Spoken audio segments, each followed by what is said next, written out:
6 o'clock, good morning, live from the Circus Sports at the Mid-Kentucky Downs studio. I'm Justin Hawkins. 9th-seeded Iowa continue their impressive postseason run, beating Nebraska last night, 77-71. They move on to their first Elite Eight in 39 years. The Hawkeyes will face Illinois, who beat Houston last night, 65-55. That game will be tomorrow night in Houston.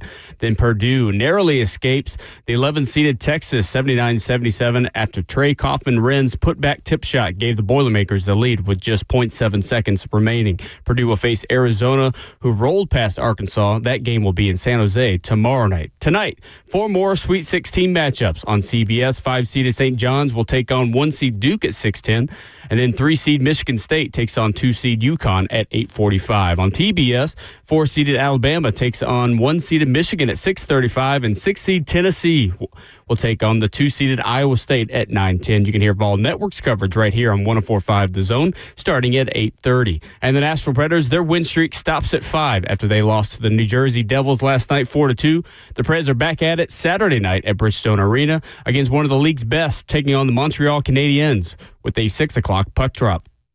For all your foundation repair and waterproofing needs, you've got to go to USSTN.com. Breaking news at once on your home for the Titans and Vols. This is 104.5 The Zone.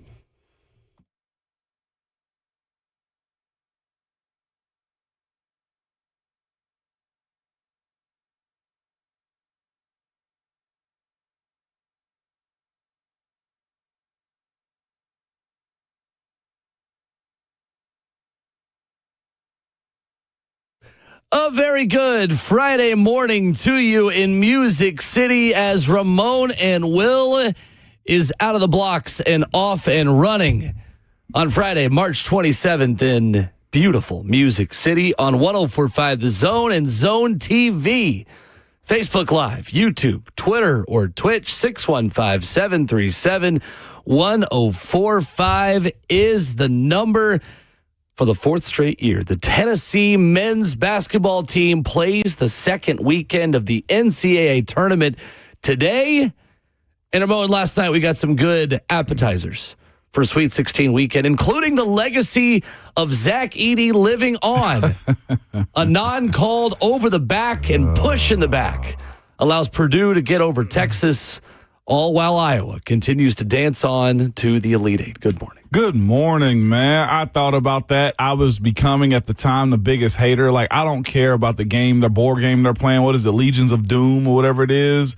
Settlers of Catan. Settlers of Catan. Put some respect on Settlers of Catan, please. You know what? I saw Grant Williams even Elite say game. that. Elite. He even said it as well. Grant Williams, VFL himself, just like, finally a game I can beat you guys in. And maybe he should have waited for that tweet because, to your point, a lucky bounce off the backboard and rim made for a tip back for them, man. What a game. What a moment for Purdue and a heartbreaker for Texas, man. I can't even call him UT Junior at this point. Like, as bad as they have to feel last night and this morning on a simple.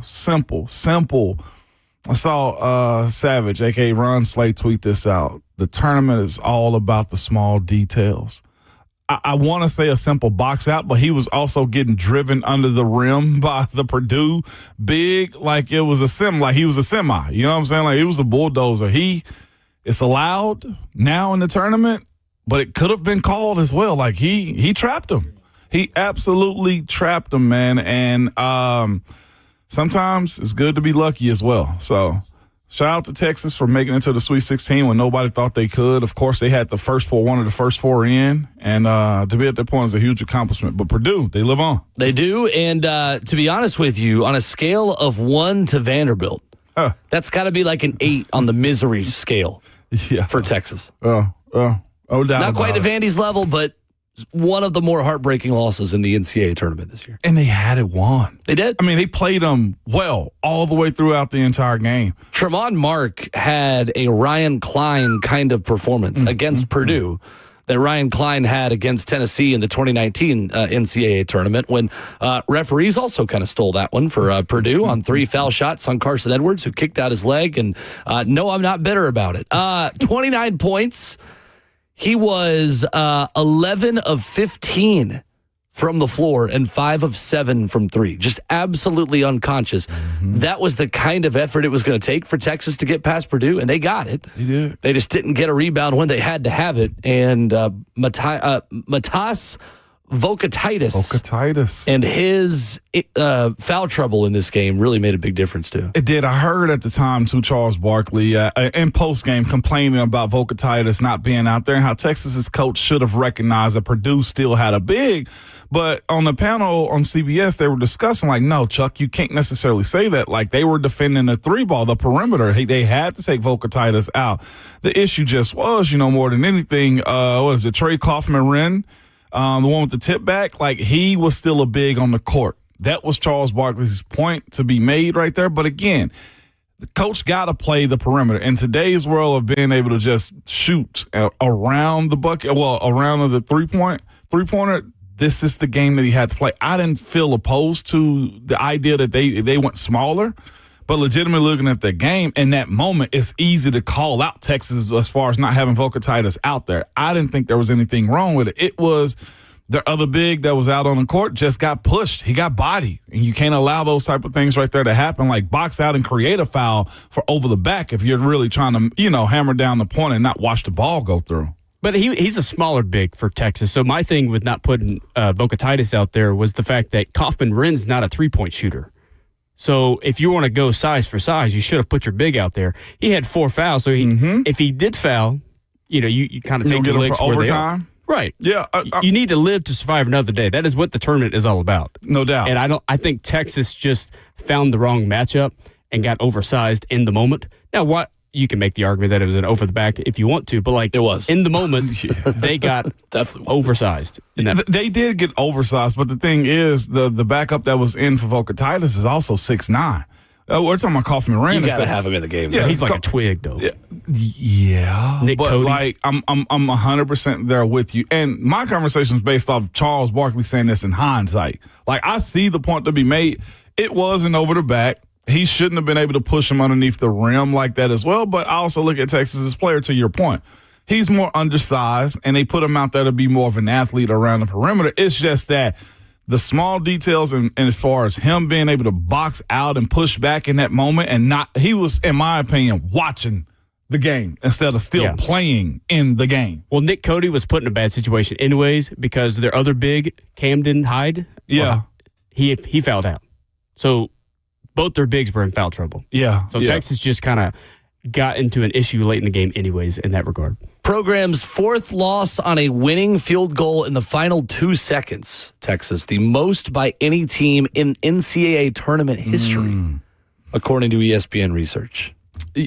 Another part, too, that did not help Texas, they were 53% as a team from the stripe, too.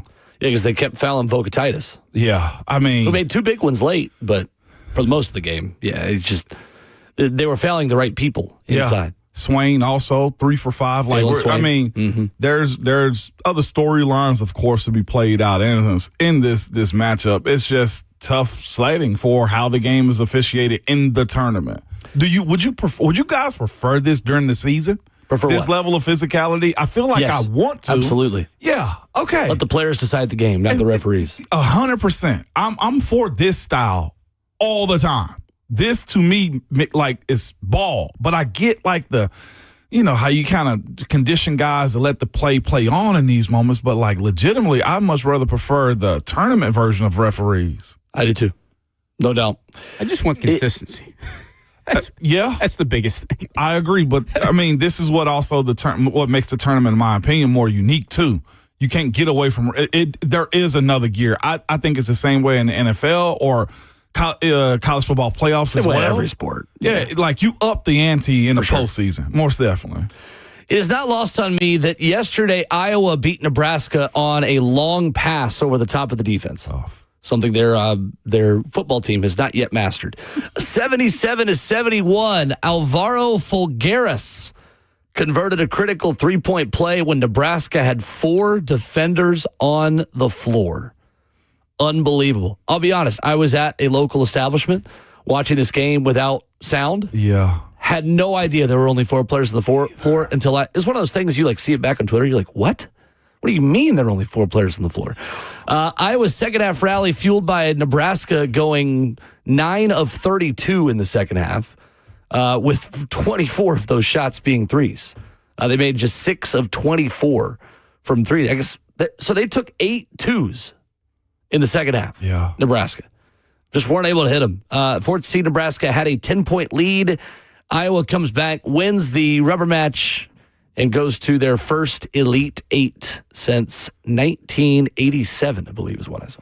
Yeah, tough way to lose if you Nebraska, man. Coach Hoiberg, this is how he says last name. Right, Hoiberg, yep. He owned it. Said, put it on me. Yeah, it was a miscommunication. I'm the head coach, so put that one on me, man. He brought up a point. Now, again, we'll have to ask our resident basketball and cricket specialist about it when he come in. Like, is it on? Because he owned it, Nebraska's coach, but it was also a situation in which he put blame on the referees a little bit, too, by saying, look, they'll check and see if it's 6 players on the court in that moment. It's just a miscommunication. The way I look at it as well is kind of how it was described. He probably meant to go tell somebody they're subbing in, but probably grabbed the whiteboard and didn't hit the detail and say, hey, you're checking in. Come over here with me after the fact. Or one of his players just didn't have the details that you were looking for. Like, it legitimately came down to counting numbers of making sure who was all out there. It's almost like having an onside kick. It is exactly that. It's like having an onside kick in football, and you're missing one of your returners on the other side. It's unfortunate. It's still a great story for Nebraska, something to build on as well. But again, Iowa has proven that they are capable of being to your point, a down-the-court passing basketball team that capitalize on these type of moments right here, man. What a story for them. Man, Cinderella. Some of the offense that they run is just beautiful. I mean, you've got backdoor cuts to passes into the corner, working around top, then we're driving, then we're kicking again, then we're getting open shots. Like, Ben McCollum at Iowa creates so many open shots for his players. So many open shots. And as soon as Nebraska stopped hitting a lot of their open shots and just stopped hitting shots in general, is when this game obviously got very interesting and Iowa got back in it. Those 2 games, certainly much better and closer games than the last 2. Was surprised at how big blowouts both of these were, to be honest with you. Not as shocked on Arizona. A ton of paint points for them in this game. Darius Acuff tried to keep him in it with 28. Just didn't have enough. Braden Burries shot the lights out, 7 of 11 shooting. He was one of 6 Arizona players in double figures, and each one of them, Ramon, were at least better than 50% from the field. Tough. Deepest run for Arizona since their last Elite Eight appearance in 2015. This is from Opta Stats. Braden Burries, 23 points, 64% from the floor.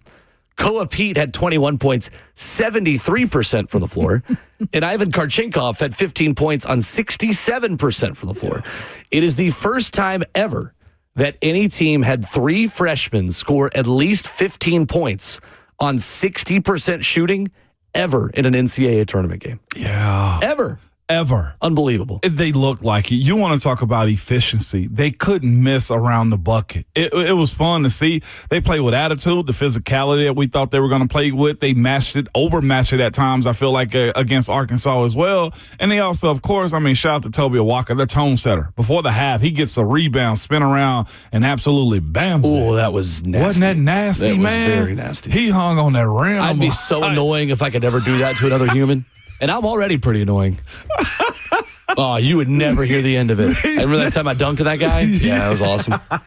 That was sick. I feel like all of us want that one stop. Oh, my gosh. That one step, turn around, bam, Will.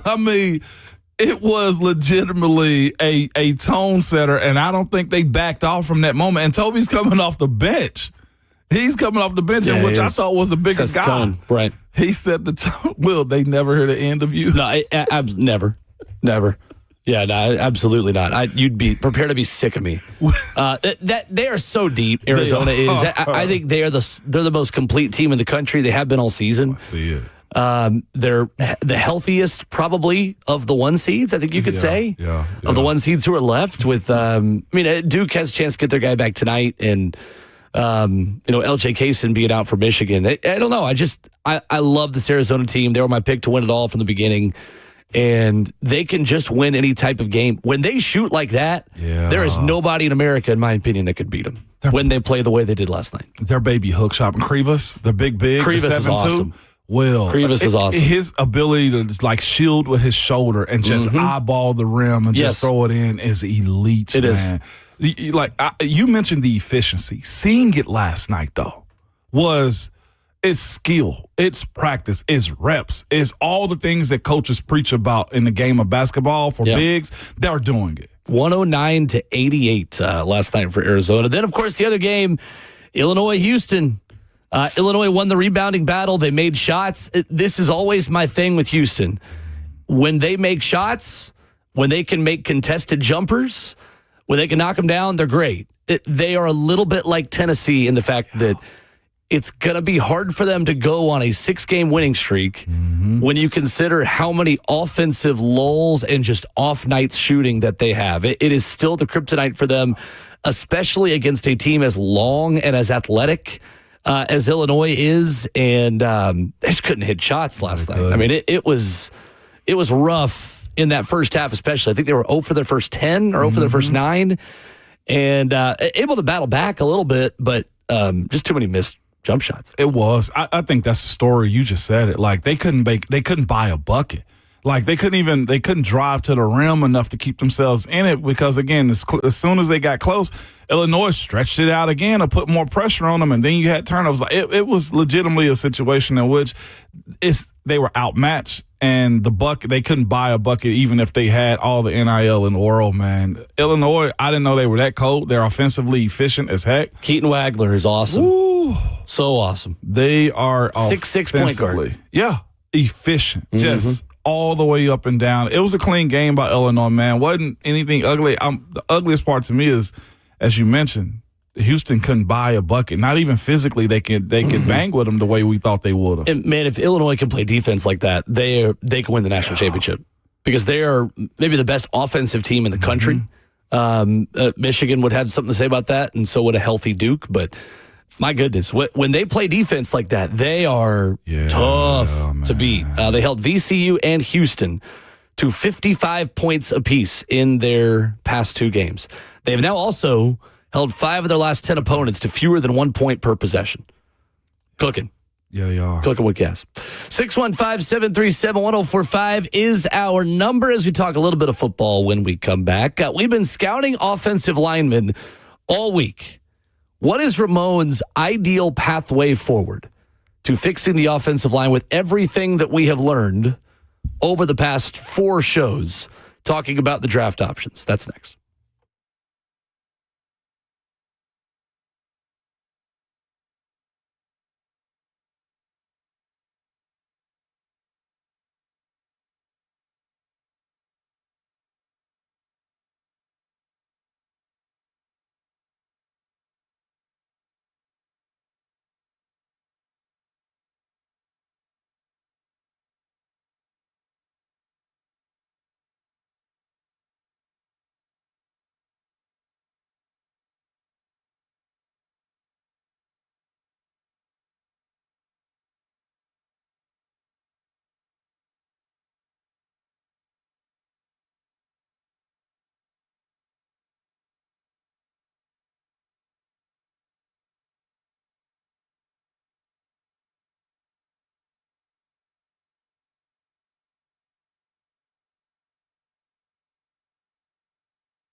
Live from the 104.5 The Zone Circus Sports Studio, Kentucky's largest sports book can now be found at Circus Sports at Kentucky Downs.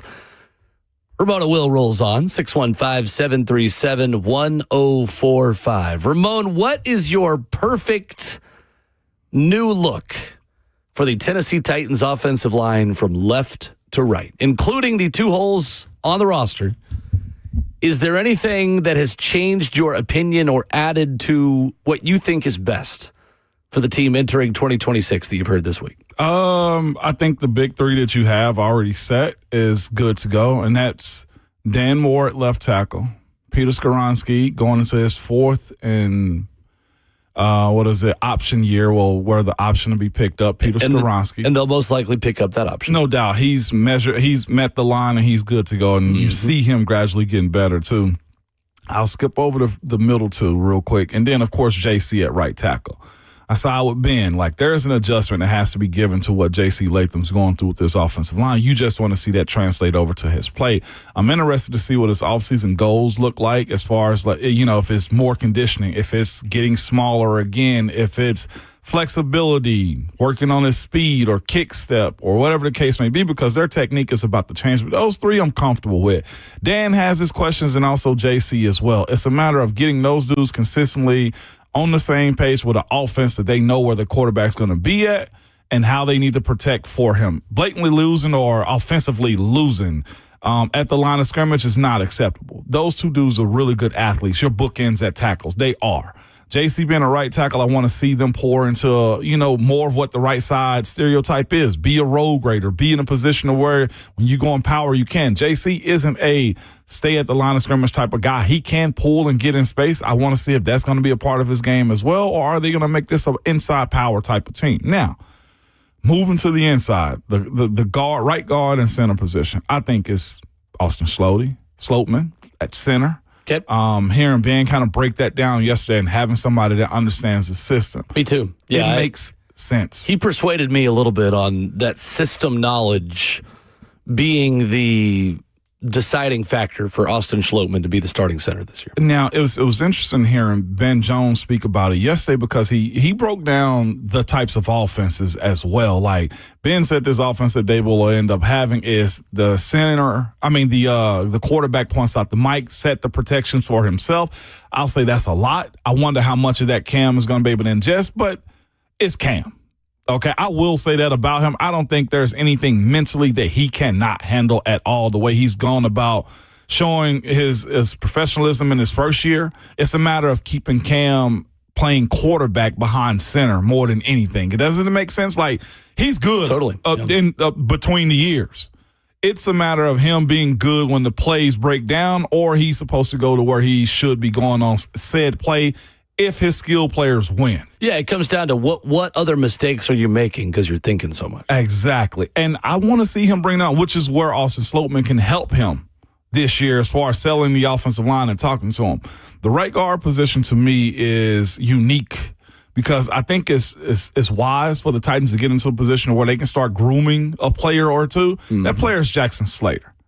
And the issue that you have is Jackson Slater, and it's the question that I'm having for him, because I do think in his position, being such a young guy, not a high-round draft pick, he needs to go earn it. And that's where I feel like both of us are when it comes down to free agents that you can bring in. I have one in mind that I feel like could be good for the Titans, but he also, I think, was released with an injury designation this year with the Miami Dolphins.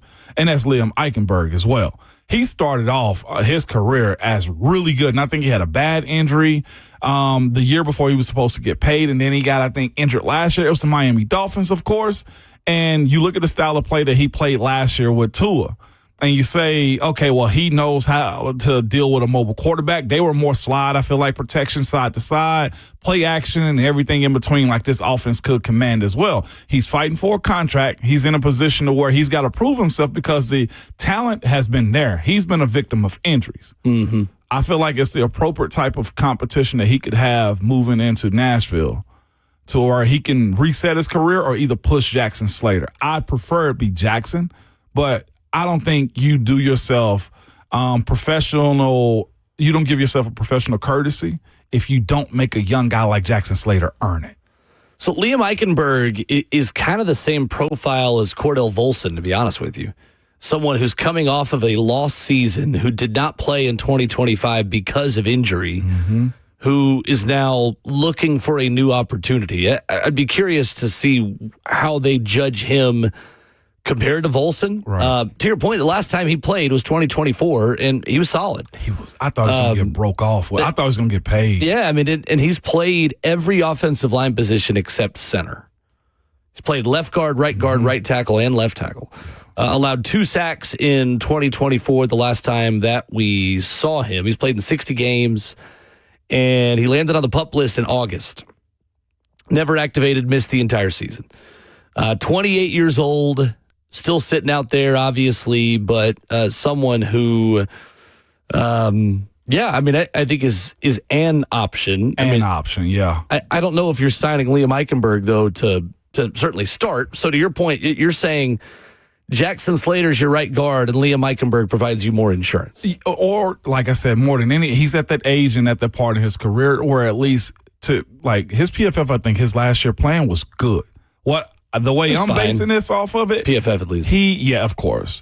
The way I'm basing it, there's talent there. And you don't want to have a situation in which there's not pressure added to Jackson Slater. That's my biggest point. Like, I prefer Jackson to win it, right? But there needs to be a component of him understanding this isn't a hand-me-a-job type of league, or at least create a competition enough to where he continues to chase this competitive edge and raising the standard for this team as well. Plus, it gives a guy like JC the ability to figure out, okay, which guy's best for me? Sure. Can he grow as well? So you think it's better to bring in someone who is truly in competition with Jackson Slater? I've got 2 other names I'm going to give you in a minute who I think are options. In Joel Bitonio, who Ben Jones mentioned with us yesterday, and Greg Van Roten from New York, who's followed Carmen Brasillo to 2 different stops, including New York last season. But you bring in those 2 guys, you are bringing them in to start a right guard. That's true. If you brought in Liam Eichenberg, you essentially have a 3-way competition to start at guard between Cordell Volson, Liam Eichenberg, and Jackson Slater. Is Jackson Slater a guard or a center? That's a critical question. That's a position in which, to be quite honest with you, you play both. I like Ben Jones' side point on that too. Get him reps. Put him in a position to where he can be on the field, understand how the game goes, learn from Slody. I think Laramie Tunsil played guard before he moved out to tackle. These are the things that you do. If they're your best 5 and you're planning for the future, put them out there in the fire. I ask the question continually. Is this team in line to win a Super Bowl in 2026? I think most of us would bet, over 6 games is what you hope. But, there's still a build-up to it, and I feel like Jackson Slater's a guy at that center position with what you have, how expensive it gets as well. You got to have a bargain guy that plays above the line. Sure. 6.5 wins is the win total on DraftKings. I'm hesitant to say over that, but I think the expectation where the defense is, you can get there. So, and I think you bring up a good question about expectations for this year. Yeah. Is it in your best interest to either start Jackson Slater or start a rookie that you draft this season, take your lumps, build things up, or kind of chase it and go get Joel Bitonio, have a totally veteran-laden offensive line and say, well, why don't we try to win a lot of games this year? I think that's the position the Titans are finding themselves in. If you want to be the Patriots 2.0, then you go get the equivalent of Morgan Moses on the offensive line, which they did at right tackle for 3 years, $24 million. Garrett Bradbury comes in at center. You raise the floor of the offensive line enough to say that if we get good enough quarterback play, this team can be pretty dang good. And what do you know? They go to the Super Bowl. This is true. To me, I think my ideal situation is signing Joel Bitonio to come in and play right guard this season. Jackson Slater is a center along with Austin Schlottman, and Slater has the opportunity to, if you think things have gone south, or Schlotty maybe with more opportunities doesn't take advantage of his chance to be the guy, by week 9 or 10, in steps Jackson Slater. I know that's not ideal for Cam's development, but that is someone who's already at least been on the roster. and then you go spend another day 2 or day 3 pick on your future right guard. Give me a stopgap for a year, but go get, whether it's Keelan Rutledge, whether it's Armaj Reed Adams, whether it's a more premium pick with Emmanuel Pregnon or something like that. To me, I feel like there's an opportunity for the Titans to kind of run back the second-round trade thing they did last season, because it does feel like there are enough interior offensive line options in the middle to late second round, early third round that are at the top of that board who you could justify a little bit more coming right in pretty quickly. But at the same time, Cam Ward's development is so critical this season, Ramon, in a new system that I'm not comfortable just throwing out a rookie guard in week 1 if I don't have to. For sure. I would prefer to go get another veteran and just raise the floor of where this thing is. You could be so much better at left guard. Dan Moore could take a step forward. J.C. Latham could have his year 3 jump. But if you've got a turnstile in the middle of your defensive line, or middle of your offensive line, the defensive line is going to find that guy. This is true. And it's going to undo a lot of the good that you've done on this line. And Cam, a player who still holds the ball a little bit too long, all of a sudden now has some problems. Either way, I think you can make an argument. If you fall in love with a player, you feel like you love Keelan Rutledge out of Georgia Tech, fine. I'm willing to give anyone a chance here. But if giving me the choice, Ramon, of sign a vet or go with Jackson Slater / rookie, I would prefer to sign a vet for that offensive line right now. I agree with you there as far as knowing what you're going to get, but it's also a situation in which one, draft talent. Number one, if it is, if it is Keelan Rutledge out of Georgia Tech, awesome. We see what he's capable of, though, too. But again, I do look at this New England situation where they started 2 rookies and say they eventually got to grow up anyway, if you do choose to go that route. So that's the question is, how much good do you do for the futures of your young linemen by having to swallow your pride and take some lumps in 2026? I think it's appropriate. Like, how many more games do you win in the future? Because you might lose some in the present and you learn some tough lessons on how to play offensive line. So that's where I'm at. I subscribe to that probably 8 times out of 10 because that to me is sustainable, especially if you can keep the coaching staff together and the offense intact. Yeah, it's fair. It's fair. It's not something that I think is a slam dunk at either direction. It's true. You're taking a big chance and putting your quarterback at risk. Right. I just think that you have got to take care of Cam as well as you can. So there's 2 people that have to do that before the bigs. That's Cam, and that's Brian Dable in the offensive scheme he sets up too. That's very true. And then I'll even add as well, his wide receivers got to get open on time. Like we talk football and positional moments, I feel like, but there are so many different moving parts that have to happen before the 5 up front are brought into the equation sometimes. Right. You know what I'm saying? Like, I'm not minimizing that point, but like there's a lot of risk to your point that's made into putting Cam behind younger guys and a new scheme. And a new offensive line coach with new calls. You raise your ceiling, but you lower your floor long term. Yeah. By starting Jackson Slater and or another rookie offensive lineman. Thing is, for me, when you are relying on 34-year-old Joel Bitonio or you go bring in 36-year-old Greg Van Roten, you also have the expectation those guys are old enough that you might get the best of both worlds. I mean, you're not obviously hoping for anyone to get injured, but that's true. You still have those young players on the team, a Keelan Rutledge, a Jagger Burton, a Jake Slaughter. That's just depth for you. Yeah. And those guys are still going to play if and when you have injuries up front, which everyone has. That's the thing for me is I think the answer is probably somewhere in the middle. I think they still do find more help at right guard with the expectation that if we still draft another right guard, that guy is going to still have to play this year. Jackson Slater still had to play this year. He just had to wait till week 18 against Jacksonville and played fine in the one game he got. They're in a really interesting spot here because on paper, this team is better. And it's March. I'm not going to overreact and make a big deal yet about what they do or don't have. They have months. I mean, they signed Tyler Lockett, Ramon, on the day of the draft last year. This is true. Or day before the draft, I think, last season. Like, they have plenty of time to make the secondary moves and all these things. But there are 2 big holes in that offensive line right now. And again, it's not a huge concern. I just think it's interesting to see how they are going to fill those spots because the options have dwindled, but are still there in the veteran market. They are. To your point, that needs to be made more so. If we believe in what Robert Saleh can do the second time around as a head coach, from the mistakes that he's made to Brian Dable also having a lot more taken off of his plate, you'd hope that their mindset is not just to get hot right now. You want to set a standard this year, but continually ascend up to where what they have put in place, whether it be young guys on the offensive line, whether it be young corners that have to play. Yeah. You're setting a standard for what you are moving forward, which I feel like we've had so much of a popcorn reaction of like, yeah, this is good, that is good, but nothing's been sustainable. Right. I think we all are at this point looking for sustainability of what the Tennessee Titans are going to be moving forward. And that might include taking some lumps with a young guard or having Cam grow up even more so and figuring out how to play quarterback better in 25. And there's a lot of different moving parts. Yeah. Might even have a rookie running back.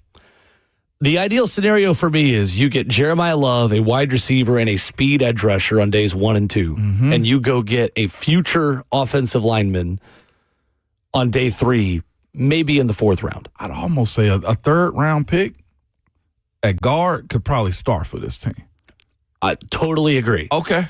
I would like to live in a world where you don't have to take a 3rd round pick who has to start for this team. But if he wins it because of where we've talked about the talent of this group is. Right. Yeah. It's more for me just about the other needs you have. For sure. 615-737-1045 is the number. Kurt Signetti with a Hall of Fame quote yesterday. Did you hear this? Oh, I missed this. Why a player got a butt chewing at the beginning of Indiana spring practice after this.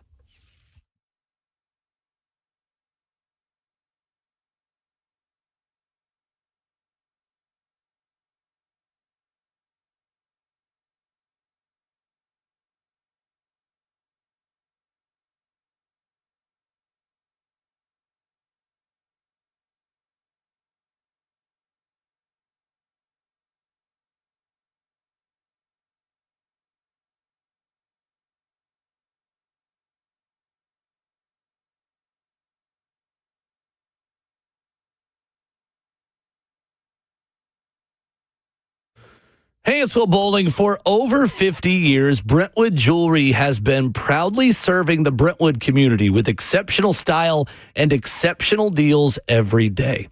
As a family-owned and operated business spanning 3 generations, Brentwood Jewelry is deeply rooted in this community. From Salem's service in Special Forces to his son serving as local firefighters, the Imamali family is dedicated to giving back. So in a time that is imperative to support local, shop Brentwood Jewelry, 7012 Church Street East. They're located in the heart of Brentwood, just off Franklin Road. You need that family-owned atmosphere when you walk into Brentwood Jewelry, ready to make big purchases. That's what I did when I got the engagement ring for my fiance, and they're going to walk you through that process as well and make things easy and stress-free for you. BrentwoodJewelry.com is the website. Again, the address, 7012 Church Street East, located in the heart of Brentwood, just off Franklin Road. Exceptional style, exceptional deals every day. Brentwood Jewelry for over 50 years.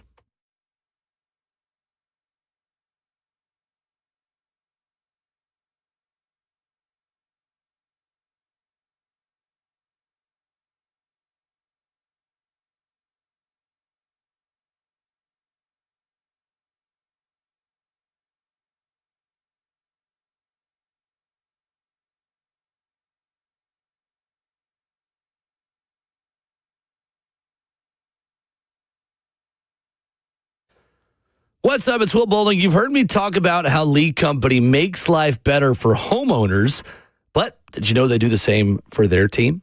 If you're looking for a rewarding career, Lee Company is hiring skilled tradespeople in HVAC, plumbing, electrical, sheet metal, and more. With 80-plus years of the business, Lee Company invests in its award-winning team with training, benefits, and real career growth. You can apply today at leecompany.com/careers. Lee Company has over 80 years of experience in Middle Tennessee, and if you've lived here for your whole life or you've just moved here, You've probably seen their fleet of vehicles driving around. Lee Company has over 1,800 team members, and I love partnering with them because of how involved they are in our communities. From Little League sports to high school sports, local events, they're proud partners as well. The Tennessee Titans, Nashville Predators, and the Chattanooga Lookouts. If you're looking for real career growth, head online. Check them out at leecompany.com/careers. That's Lee Company, all you need.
Friday morning rolls on Ramon and Will. Back to hoops discussion at the start of hour 2. Brent Hubb's going to stop by at 7:20. Hubbers.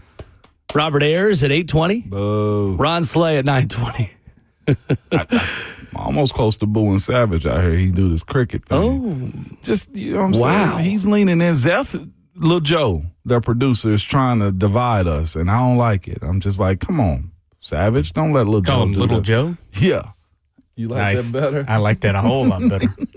So Kurt Signetti essentially called one of his players Little Nick. Did he really? Not really, but That's how he treated Kurt him? Signetti on why Michigan State transfer receiver Nick Marsh got a little bit of a butt chewing from him this week. I didn't love those gold shoes he came out in today.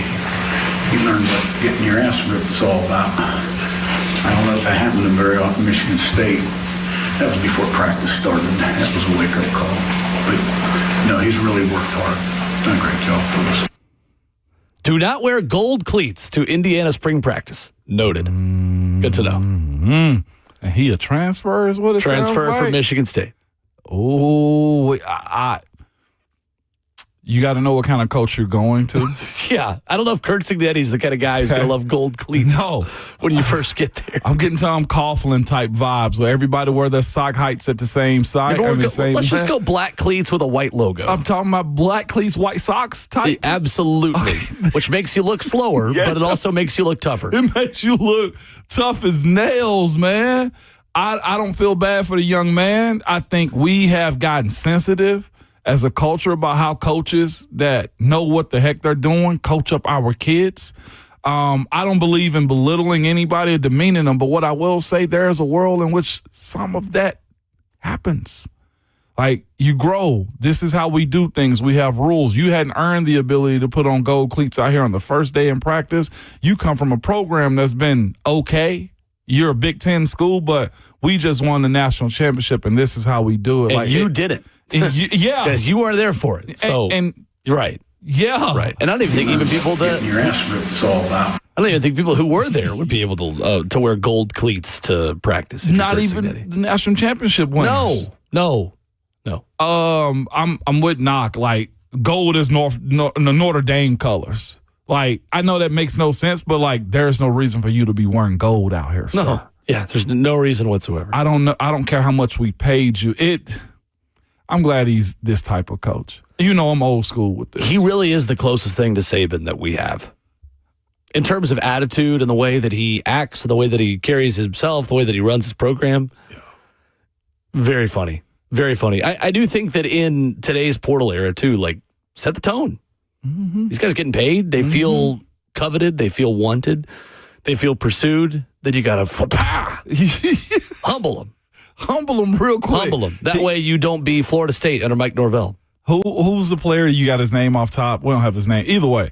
Nick Marsh. Nick Marsh. Really, like, ton of potential. Yeah. He's a big dude, too. He's like a long, lanky receiver who had a little under 700 yards. And if Michigan State could master the forward pass, I think that he would have had even more. Like, he's a really big talent. Really, like, big addition to that offense with Josh Hoover at quarterback. And like I was just saying, like, this leans into the idea that players like him, Nick Marsh, wants to be coached properly. You go to Curt Cignetti for this.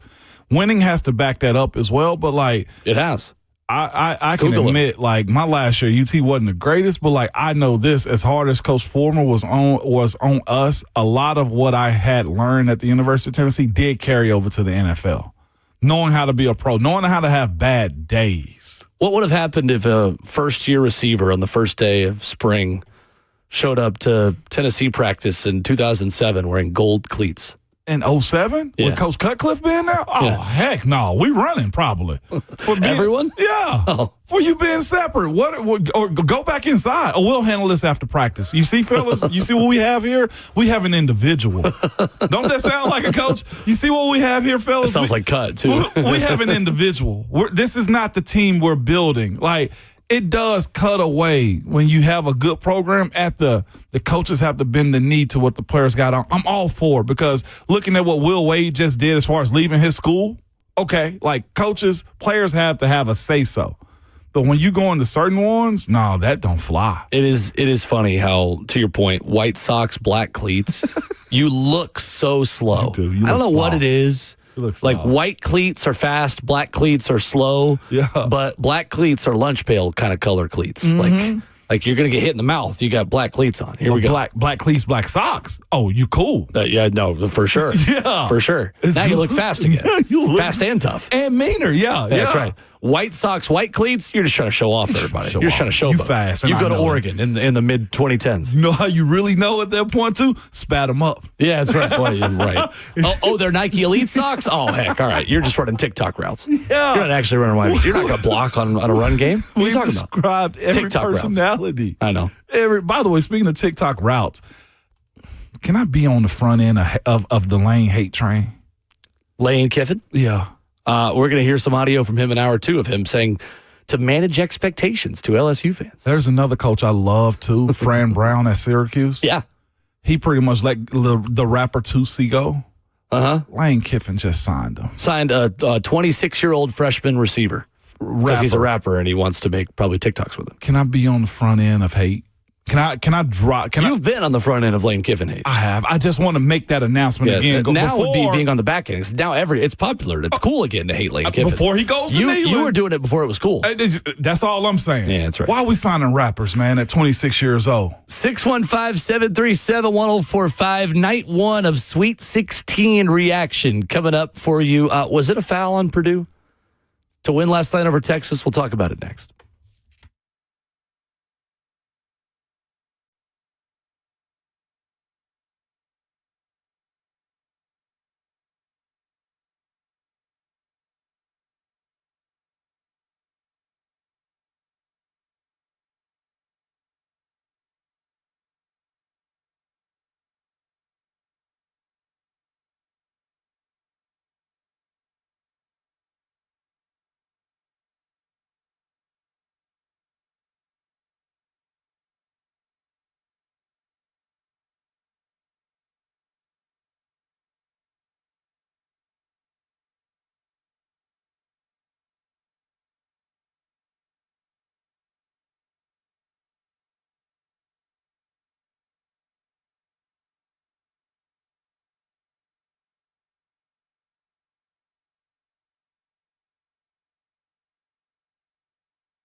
7:03, good morning, live from the Circus Sports at the Mid-Kentucky Downs studio. I'm Justin Hawkins. 9-seed Iowa continues their impressive postseason run, beating Nebraska 77-71 last night to move to their first Elite Eight in 39 years. The Hawkeyes will face Illinois, who beat Houston 65-55. That game will be tomorrow night in Houston. Then Purdue narrowly escapes Texas 79-77 after Trey Kaufman-Wren's put-back tip shot gave the Boilermakers the lead.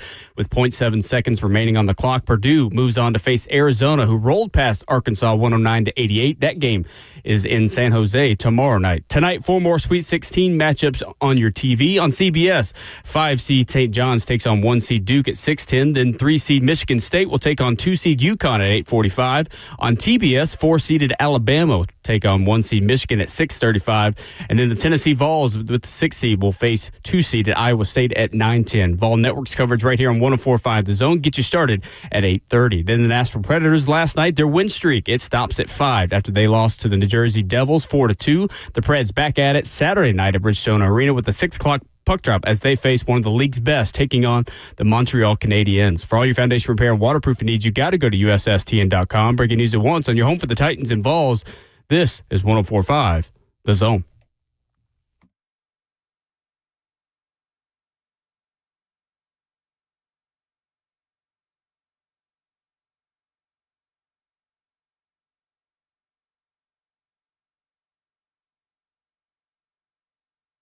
Away we go into hour 2 of Ramon and Will. 615-737-1045, the number. He is the 11-year NFL veteran and Vol for life, Ramon Foster. Justin Hawkins hitting all the right buttons, including ours. Hello. Back in the 104.5 The Zone studios. I'm Will Bowling. 615-737-1045. How you jump in. Purdue jumped into the Elite Eight last night in honor of Zach Edey, in a touching tribute, as Chris Berman would say, to Zach Edey. And over the back was not called as Trey Kaufman-Wren did what Matt Painter always teaches Purdue basketball to do. He had this part I'm actually being serious on. Tipped it in at the buzzer to beat Texas with 0.7 left off a miss by Braden Smith. Trey Kaufman-Wren said after the game, he said, the tip-ins at the end of the game, Matt Painter said that my 4 years here, says it is one of the things that Matt Painter always talks about. Tip-ins at the end of a game make the difference, saying it's not always the first shot of a possession that matters most. And I know we joked about the over-the-back, the Zach Edey, since I've already made jokes about Zach Edey, he's going to start tonight's game in the NBA on the free throw line for 2 shots because you can't touch him.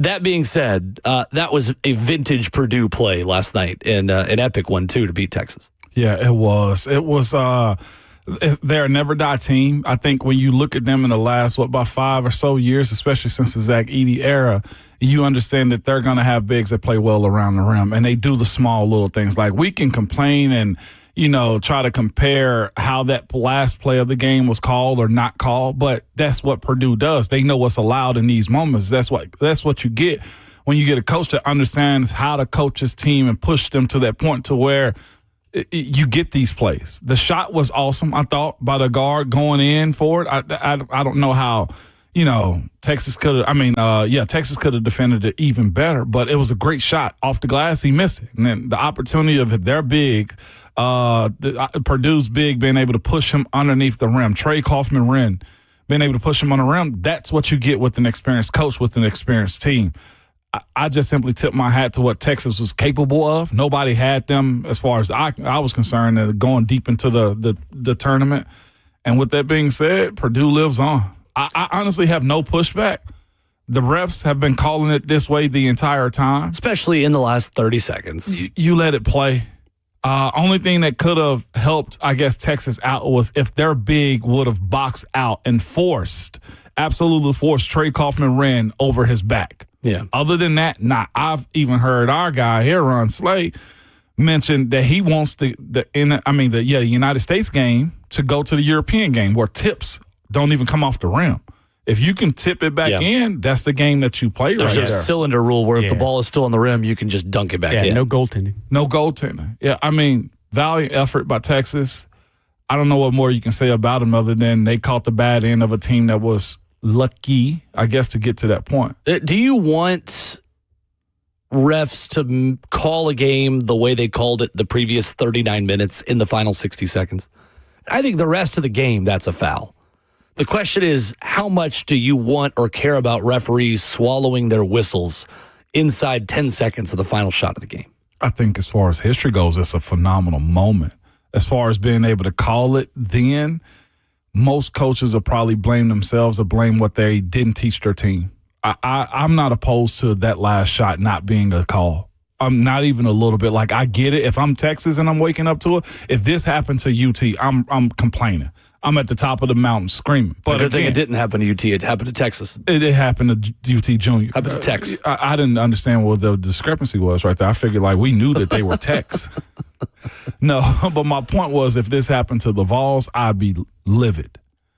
But these are the things that you tell your players moving forward, too. We have to box out. It's small item things that make you lose games. And Hawk mentioned it earlier, like Texas is big that was on the floor is, lighter, but you still have the ability to gain leverage and box him out. He was in front of Kaufman Wren. I think the tough thing is, and again, there's an over the basket look at this.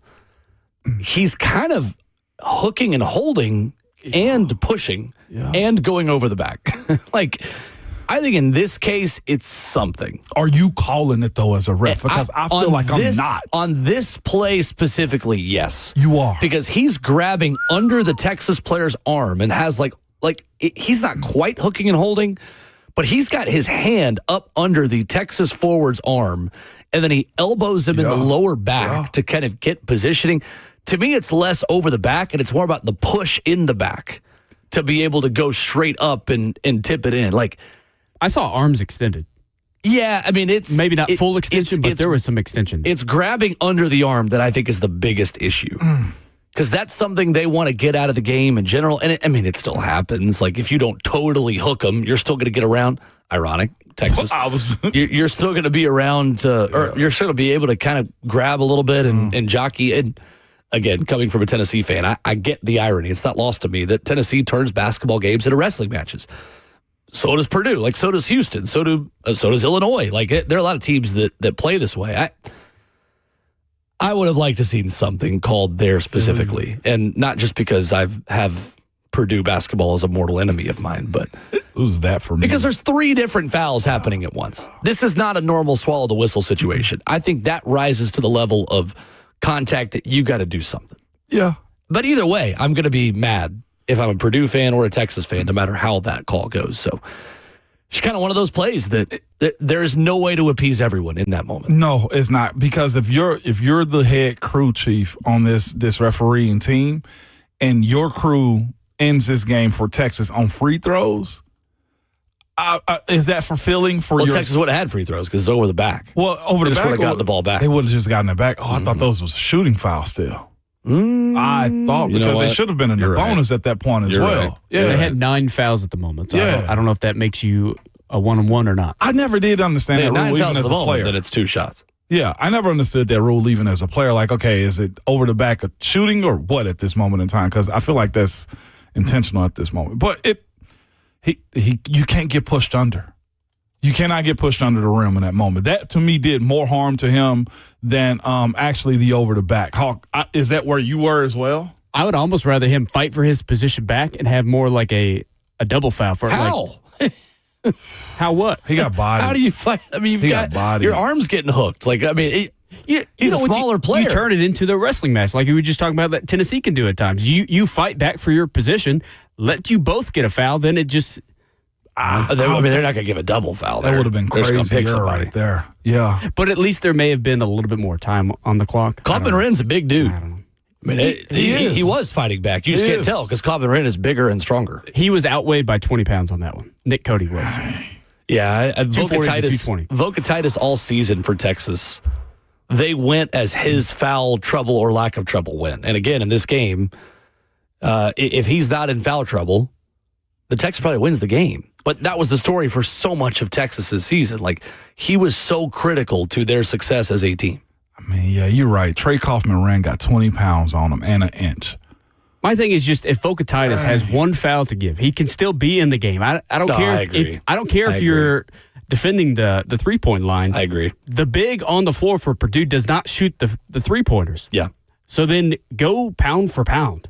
That's what I don't understand that. Because that game made by that- the way. It would have been Texas's free throws, you're right. The game where tempo helped, it would have been free throws. Yeah. The game where tempo, I feel like, has changed that, though, too. Yeah. But also Texas was shooting a free throw to tie the game. You coulda got had Vokatitis ample in. chance to get him in the game at that moment. You did? But you knew they were going to get the ball and run.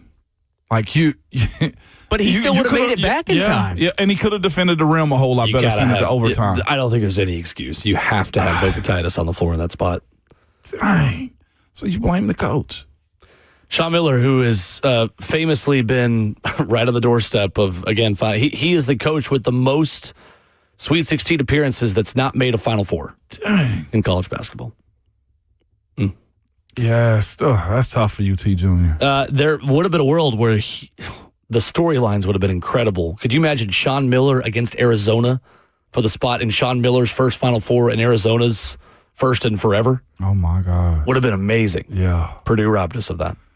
I mean, that's what they do this time That's of what they year. do. They steal joy from the hearts of young children everywhere. Are they just good or they just get lucky time and Yes, time again? boiling. Coming up, Brent Hubbs of AllQuest joins us, previewing Tennessee, Iowa State, talking about a Tennessee football spring scrimmage as well after this.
A big Friday for the Big Orange as Ramon and Will continues. Ramon Foster and Will Bowling. Tennessee, Iowa State late tonight. A spring scrimmage to talk about. Tennessee baseball right down the road on the West End. As VolQuest's Brent Hubbs joins us for his weekly visit. Good morning, Brent. Good morning, guys. How we doing? We're good. Hard not to be good. Sweet 16 game day, spring practice rolling on, a fresh Friday for Ramon. I mentioned, he's like, I got a good collared shirt on for Hubbs today. I'm ready to go. I'm outing you a little bit as we go on air. Hard not to be good on a day like this. Well, I want Ramon to pop that collar on video because it looks like he's wearing a coach's shirt, and I'm questioning his commitment to his Fresh Friday. It looks like he's getting ready to go out to the practice field and coach some drills. So I'm not sure there's a collar there. I think what you're wearing, if there's no collar, Ramon, you need to look up the definition of commitment by our good friend Inky Johnson. Okay, if there's no collar in that one, my friend. Okay, You sound like Kurt Signetti roasting the guy for wearing gold cleats on the first day of spring practice the other day. Either be committed or stay at home, Hubs. Well, we know your commitment is to stay at home. When you don't stay at home, you're violating your commitment. So, it's just but we're glad you're here. I see what kind of time you're on this morning. I see exactly you in spring ball mode. No, I've been drinking coffee since about 6:30 because I got to stay up till 2:30 to watch basketball tonight. We didn't cover that deal, so I'm on a coffee heater early this morning. You probably roast your own beans around the Hubs and grow them as well, man. Oh, by the way, the wife is starting a garden too. I just wanted you to know that. I'll bring you some stuff later this year. Okay? I've got to teach you through that part of life too. Holy God dang Spring it. game's around the corner. Get ready for fire. fresh tomatoes. Golly. All right, we'll do sports now. I can't mess with you today, Okay. Hubs. Brent Hubbs of VolQuest with us. What is the key tonight, Brent, as Tennessee into Saturday morning takes on Iowa State? Where do you think this game was won and lost tonight? The turnover battle. There's lots of things that you look at in the matchup, but for me, it's the turnovers. Tennessee cannot do what they did in the second half against Virginia, even though they won that game. If they turn it over 20 times in this game tonight, Tennessee's going to be in real trouble. Kentucky turned it over 20 times. Iowa State turned it into 27 points. There's your difference in your basketball game. So you're not going to be perfect. You'll turn it over some, but Tennessee cannot have a bunch of live ball turnovers that ends up in layups and fast breaks. That they've got to take care of the ball. That's the challenge for Jacoby Gillespie tonight. That's the challenge for Nate Ament and Bishop Boswell. Because, listen, I heard you guys in the last segment talking about the physicality. Mm-hmm. We're at that point in time in the tournament. Everybody wanted to know why does Rick Barnes play basketball this way all year long? He plays basketball with the physicality all year long because he knows what's coming in March. There's no adjustment to playing this style of basketball for this team in March because, listen, nobody was blowing that whistle at the end of that game last night. I agree with both of you that was a hook and hole.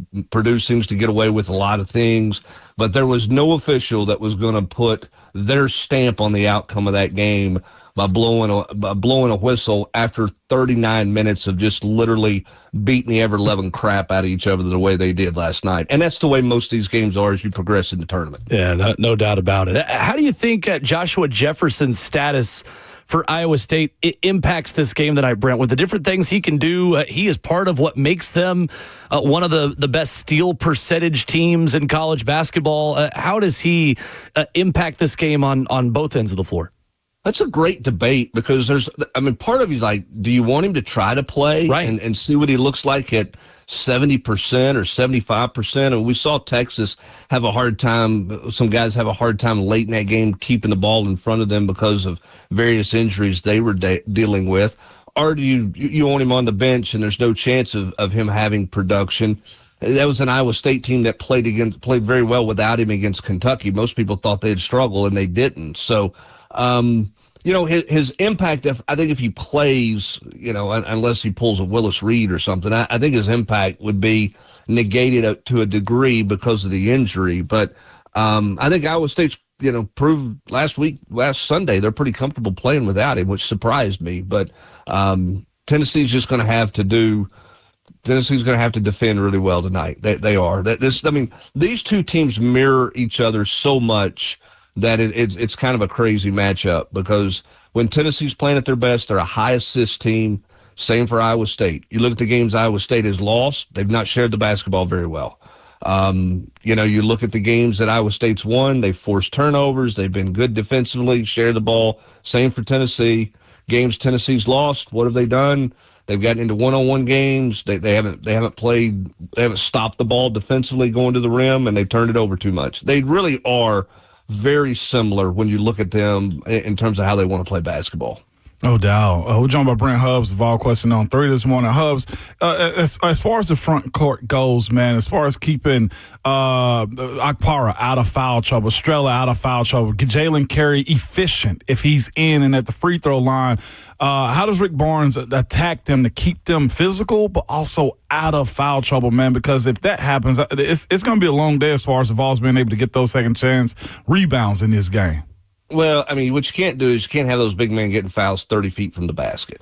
And that was the frustration with Estrella on Sunday against Virginia, who I think could have gone for 25 or 30 points in that game because I didn't think Virginia had an answer for him. And, he's got 2 fouls before the first media timeout. And the second one is basically at midcourt in the open area.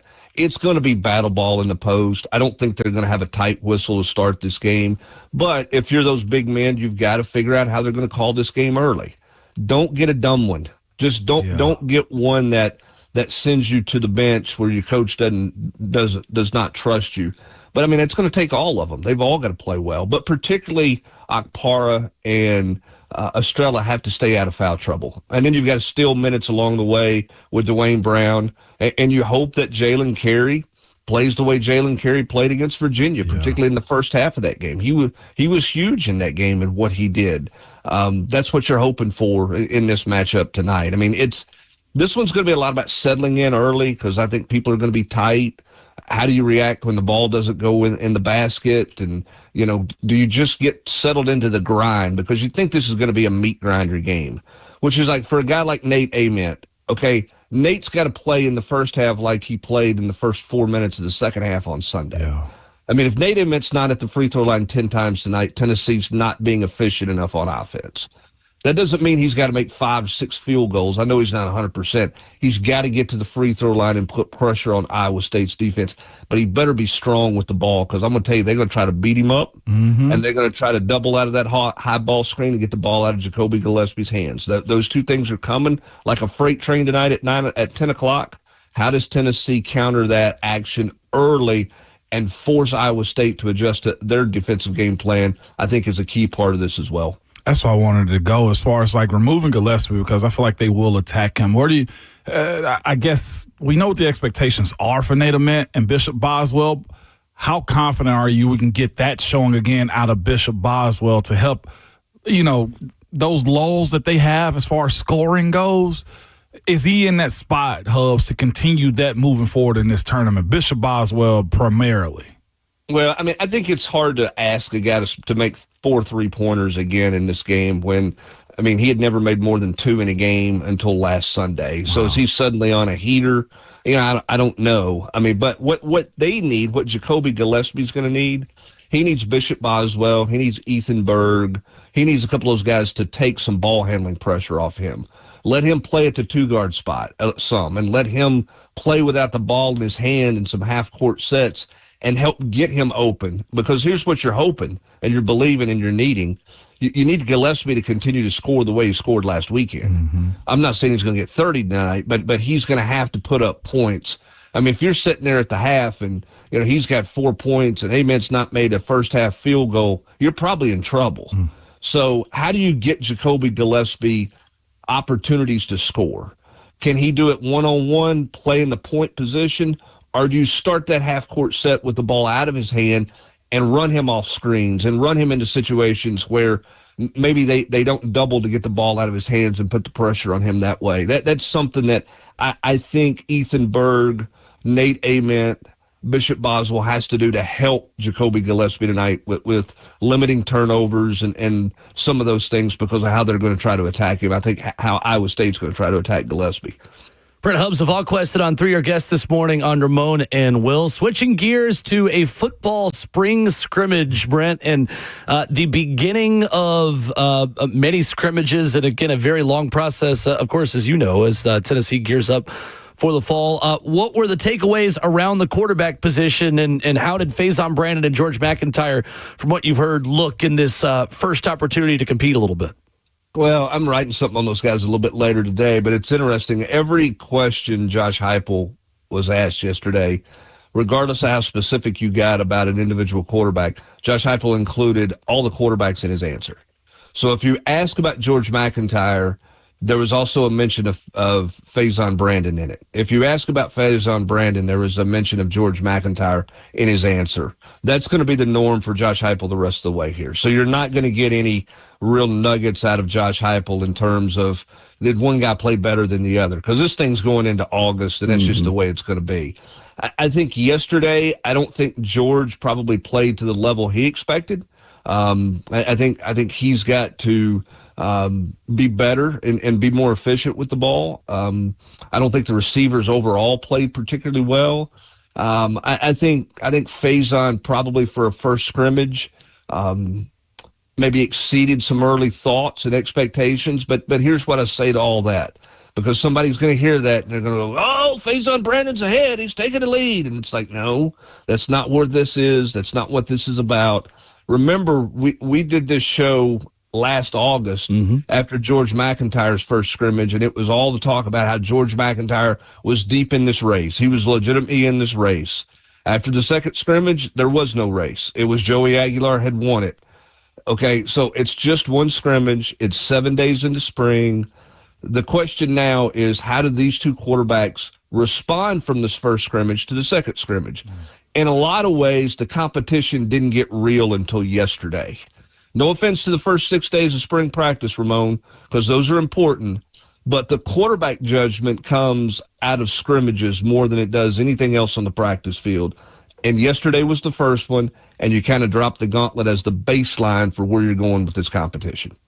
Brent, how much has the infusion of experience in this system helped the defense kind of kickstart learning a new system? And DeJuan Lane and Xavier Gillum and Amari Campbell, the Penn State experience, has that helped the defense start ahead a little bit so far at this point? Yeah, I mean, I think so. Typically, defenses are ahead of offenses early in camps, whether it's a spring practice or a fall camp. You thought maybe that would be a little bit different when you change your entire defensive system. But the reality is now, with the availability coaches have to work with players in February to get installs going, and the fact that your installs went smoother because your secondary coach knows the system, your assistant defensive line coach or Leo's coach, Andrew Jackson, knows the system. And Jim Knowles is a linebackers coach by trade. He can help William Inge. And he also brought in, people don't really look at this. He brought in 3 analysts from Penn State as well to help with teaching the system.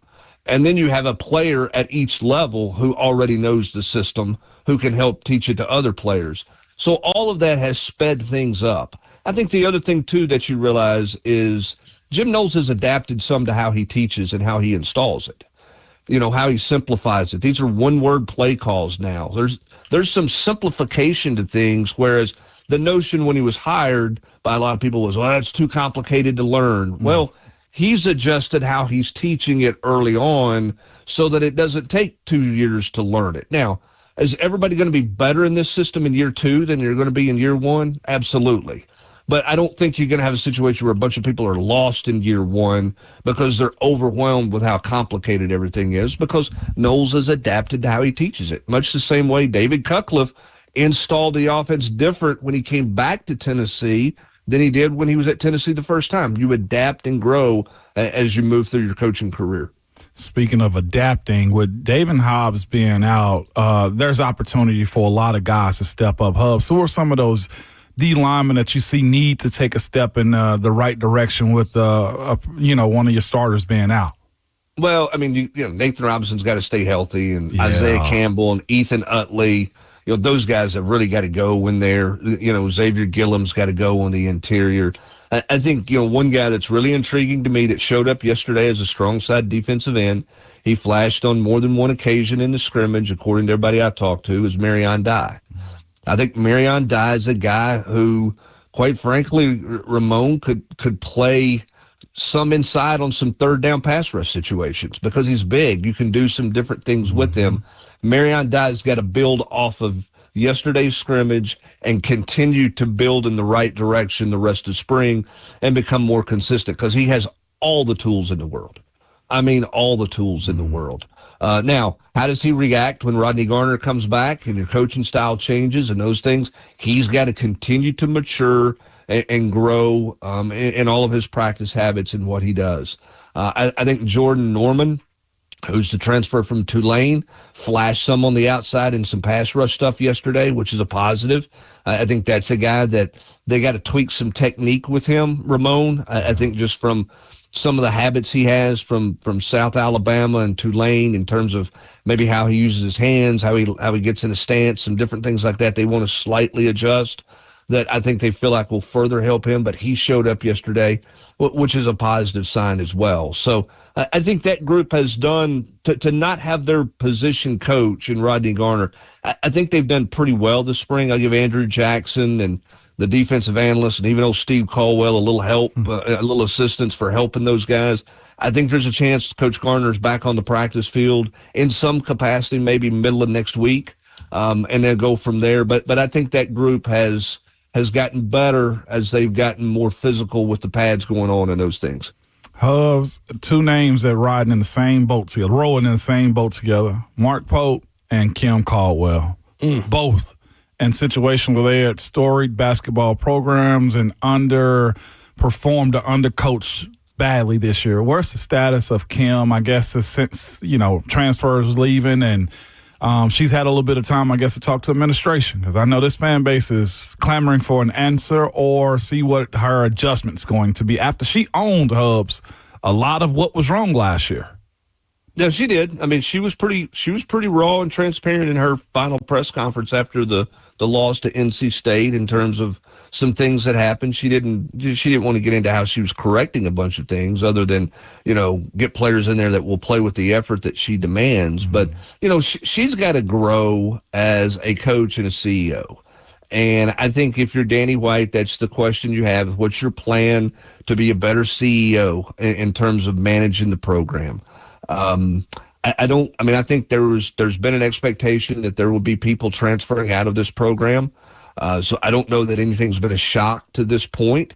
Now you're sitting here and you're looking at, you basically got 4 players returning and 2 signees scheduled to come in. That's 6. But the portal's not open yet, so they may not be done. So the question then becomes, how does Kim Caldwell, what does her staff look like, and how does this staff find maybe as many as 10 players in the portal to put a roster together? And that's hard to manage. Now, as of today, I don't think Danny White has any thought process about making a change there. I think he has full intentions and plans to bring her back for her 3rd year. I don't think he's going to make a big public statement and stance. He's already done a radio interview in Knoxville 3 weeks ago where he gave her, quote, the vote of confidence. And I don't think that he's changing his stance on that at this point in time. Now, anything, I guess, in a world is possible, but I think the plan that he has had with Kim Caldwell is how they're going to attack this offseason, how they're going to go about determining who are the best fits for them in the transfer portal, because they've got to have greater success in the portal than they had this past year, because the portal this past year was not very good to this team. Right. I think it created locker room issues. I think it created a lack of production issues. They didn't get the production out of them that they thought they were going to get. She's going to have to establish her culture. And I mean, I think the scary part for fans is you're sitting here, you're in year 3 and you're still talking about establishing your culture. Yeah. Now, in the world we live in with the high turnover that you have, she's not the only one in the country that's dealing with that. Okay. I mean, and on the men's side, you see mass exodus and those things. That's why you probably should appreciate Rick Barnes, because his non-negotiables have never changed once the portal is open. He's gotten the right fits out of the portal for him more times than not. I loved yesterday, real quick, too, the reporter that asked Rick the question of, I think you're probably the only one who hasn't been asked about the North Carolina job. He goes, well, I'm from North Carolina. And just that dry Rick Barnes humor way. Brent, it was the perfect Rick Barnes answer yesterday. The perfect answer. It was. And we immediately all thought of the scene out of Days of Thunder where you had the two drivers go meet with the Grand Poobah, because I know that's a real event in NASCAR, but that essentially happened in the ACC when the commissioner called Rick Barnes and Dean Smith to the building and said, all right, enough of your all's nonsense. We're not going after each other on the sideline. We're not going after each other in the media anymore. Knock it off. And, which is, I mean, listen, and he's coaching a basketball game tonight to try to take this program to the third straight Elite Eight, which is a remarkable feat. But to get him in the offseason to tell those old stories about Rick Barnes young in his career is 45 minutes to an hour of cherished times for sure, because old Rick Barnes and new Rick Barnes are vastly different people now. I mean, the old man, Uncle Ricky, Deacon Ricky, whatever you want to call him, is not anything like the guy who coached at Clemson now. I mean, not even close, because he was a hellraiser at Clemson. I mean, he was fighting with anybody and everybody for his place in that league, because he felt like Clemson got run over in basketball all the time, and he was not afraid to go toe-to-toe with the big boys, including Dean Smith, that's for sure. Wow. Brent Hubbs joins us Fridays at 7:20 here on the show. VolQuest.com and the War Room gets you ready for not only Tennessee, Iowa State, but all things Vols this weekend and every single weekend. Brent, appreciate you as always. Thank you. Thanks, All Hubbs. right, thanks, guys. Have a great weekend. You have a marvelous weekend, Brent. Yeah, I gotta go drink some more coffee. Hey, just do me a favor. Find a collar somewhere. If you're gonna do Fresh Friday, if you're gonna be fresh, okay? Because you're not fresh or clean this morning. All right. I smell good though, I think. All right. Thank you, Brett. Appreciate you. See you guys. Brett Hubbs, brought to you by Ascendant Federal Credit Union, your financial partner for every stage of life. The absolute best. Coming up, Lane Kiffin is telling LSU fans to be patient. He should have just told them not to eat gumbo. That would have gone over better. Well, you'll hear what he said next.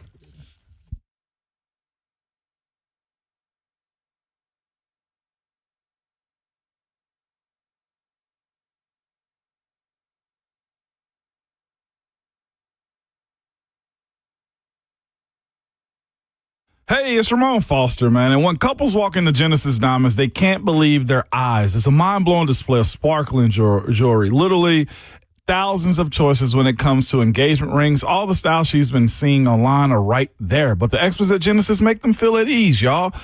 They are offered a beverage. They're asked a lot of questions about their taste and their style. They're given a no-holds-barred education. They are even told the secrets of the jewelry business. The consultants at Genesis are not on commission. They are not retail clerks. They are not transaction-focused. They can spend 30 minutes with you, or they can spend 3 hours with you. It doesn't matter. You can see dozens and dozens of diamonds in an array of sizes and shapes and color grades. You can see handcrafted rings from all the top designers that other stores aren't even allowed to carry. You can see the difference between a diamond that is properly cut or one like you might see in one of those online places. The difference will blow you away. Bottom line, Genesis will take away all the risk, all the mystery, all the confusion, and help you make a decision that you will be confident in for years to come. Genesis Diamonds, a true direct importer with rock-bottom prices and a luxury experience with no compromises. Again, Genesis Diamonds and luxury pre-owned Rolexes as well. They're located in Green Hills and Cool Springs.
Wrapping up hour 2 on your Friday morning edition of Ramon and Will. A very interesting mock draft from NFL.com's Charles Davis is something we'll get into here in 10 minutes.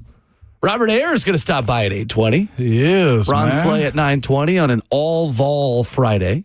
We're not just going to talk Vols with Rob, though. We'll talk NFL draft, Ruben Bain, Arvell Reese, all these things. We are, and he's the perfect person to do it. He studies the art of defensive line play, like his recall on like what guys have done, have played with guys like Von Miller and other guys, Gerald McCoy. I mean, just up and down, and just the understanding. And he's been with the Vols too. But yeah, Former first-round pick, Robert. Former first-round draft pick to the Broncos, who's leading the AFC now, in my personal opinion. That's true. Farrah Yvette with this tweet and video from Lane Kiffin talking to the media. She writes on Twitter, Lane Kiffin knows LSU football fans want immediate success, but he stresses it takes time to build a program to an elite level. He is excited about the new era, but essentially is asking for patience to get LSU back to the glory days. Here is Lane Kiffin. Things don't happen overnight. It takes a lot of work to get a program up to an elite performing program level. And so we're making some first steps, but there's a ton of work to do. And like I said before, we've assembled a good roster, but at the same time too, there's a ton of work that goes into that to get program back up to where everybody around here wants it to be, and why the reason that we came here. It was 7-6 last season. So within that comes change. Within that comes a lot of work, because that's a long jump to go to the level that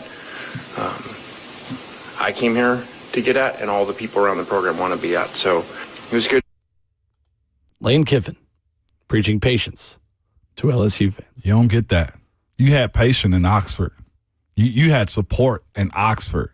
You had the ultimate come to the SIP motto in Oxford. If allegedly we went through some of the numbers, they spent or will spend close to $40 million on the roster. That's the reporting. What's patience? Lane, you lose that patience. You lose that when Kim Mulkey drags you out by your hand like you're going into the dollar store with your mama at a basketball game. You lost it then. You lost it when you left your team in the college football playoffs in December or January. You lost patience then because that program was built in Oxford. The patience that you're asking for at LSU was already in Mississippi.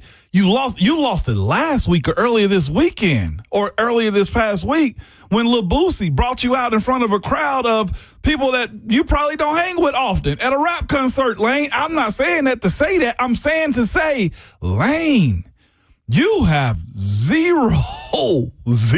ability to ask for patience when you pay $6 million for a quarterback. Yeah. Patience, my brother in Christ. No, you don't get that. So on one hand, build a program. You bought one. Yeah, right. On one hand, as you know, too, when coaches speak to the media, they're speaking to their players. And Lane Kiffin is sending a message here to say, hey, you're all handsomely paid, and we put together a good roster. And on paper, this team is good in that locker room, but y'all better still show up to work when we're ready to work at spring practice, because just assembling the talent is part one to a long step process. Like in a way, he is not wrong, to be fair. At the same time, though, you're not only speaking to your players, are you? You're speaking to 100,000 people that are going to fill Tiger Stadium any given Saturday. And you lost the privilege of patience when you left Oxford. Because in Oxford, you had patience. You had a program that if you consistently won 9 games and every now and then competed for a championship, they'll build you a statue outside, because that's Ole Miss football. And I don't mean that disrespectfully. It's just the reality of who that program is. The second you get upset about there's no fans to watch you play lowly Washington State on homecoming, okay, that's fine. You cannot want that. You can want a different experience. Just know that there's a lack of patience that comes with when you play Southern, when you play Louisiana Lafayette, when you play Kentucky. It's going to be packed up to the top row. Yeah. Row ZZ. Yeah. There's going to be somebody yelling up there for you to run the dang ball. So You don't get to have both anymore. No. I get that he's probably just talking to his players and saying, guys, we got a lot of work to do. And I get that. I appreciate that. It's very mature of Lane. Very. But it's also at the same time kind of immature of him because he knows exactly what he's doing. Yeah. He's trying to create a little bit of patience and a little bit of a buffer with a fan base that's not going to listen to or care about reason. It's LSU. It's LSU. And I love that about them. Yeah. They're crazy. They're crazy swamp people. But here's the thing, though, too, as we go into it, like, legitimately, this is Brian Kelly's issues as well. Brian Kelly couldn't get his talent to play on the field. Lane, you're asking them to be cool? He was just cosplaying as a Southerner as he did it, so he lost even more patience. and he's cosplaying as being a serious coach right now. Right. Lane is. Like, I'm with you. My point is this when it boils down to him and what he's asking. The same way Kurt Signetti ripped his player for having gold cleats on, it's on you to get them in shape down there in Baton Rouge, Louisiana in those humid-ass summers to provide a better product for what they're paying you $13 million a year for. He, to me, because the moment that he can walk into the stadium and do his little Lane Kiffin thing and be a troll, no, we're going to troll the hell out of his ass moving forward. Patience, you lost that. You better go dig that up in the dirt. You left patience in the sip. I'm the biggest hater to him, like right now, especially in SEC play. We ain't even to the spring game yet. No, we're not. Halfway there, but we're not there yet. Coming up, Charles Davis has a mock draft at NFL.com that has a shocker in the top 5. That would be a terrific development for the Tennessee Titans after this.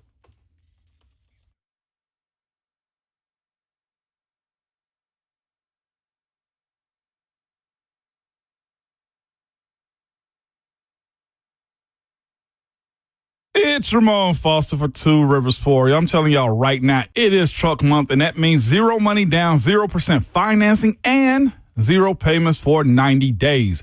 But only at Two Rivers Ford do you get 0 surprises and 0 pressure. You see, Two Rivers Ford, they do things a little differently than most dealerships. For starters, they have a non-commissioned sales team, so their salespeople are paid whether you buy a truck or not. It's that simple. You can go ahead and ask all the questions, take all the test drives you want. You can check out the F-150, the Super Duty, the Maverick, the Ranger. But I'm telling you, truck month is all about you.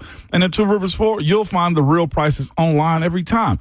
They don't add a bunch of accessories or add-ons that you don't know about until you get to the dealership. They pride themselves on honesty and transparency like they have for over 4 decades. And by the way, Two Rivers Ford has one of the best inventories of Ford trucks in the Southeast. There's Ford Truck Month, and that's cool, but then there's also Two Rivers Ford Truck Month. So get to the South's most trusted Ford dealer for the best prices of the year on the best-selling truck in America. Two Rivers Ford, the South's most trusted Ford dealer, local, honest, real. Two Rivers Ford.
8:03, good morning, live from the Circus Sports at the Mid-Kentucky Downs studio. I'm Justin Hawkins. 9-seed Iowa, they continue their impressive postseason run as they beat Nebraska to move on to their first Elite Eight in 39 years. The Hawkeyes move on to face Illinois in Houston tomorrow night, who beat Houston last night. Then 2-seed Purdue narrowly escapes 11-seed Texas 79-77 after Trey Kaufman-Wren's putback tip shot to give the Boilermakers a lead with 0.7 seconds left on the clock. Purdue moves on to face Arizona in their Elite 8 matchup in San Jose tomorrow night. They rolled past Arkansas last night. Tonight, 4 more Sweet 16 matchups with Elite 8 on the line. On CBS, 5-seed St. John's takes on 1-seed Duke at 6:10. 3-seed Michigan State takes on 2-seed UConn at 8:45. On TBS, 4-seed Alabama takes on 1-seed Michigan at 6:35. And then the 6-seed Tennessee Vols, they will take on the 2-seeded Iowa State Cyclones at 9:10. You can hear Vol Network's coverage, of course, right here on 104.5. The Zone coverage starts at 8:30. And the Nashville Predators, their win streak stops at 5 after losing to the New Jersey Devils last night 4-2. The Preds are back at it Saturday night at Bridgestone Arena with the 6 o'clock puck drop against one of the league's best, taking on the Montreal Canadiens. For all your foundation repair and waterproofing needs, you got to go to USSTN.com. Bringing news at once on your home for the Titans and Vols. This is 104.5 The Zone.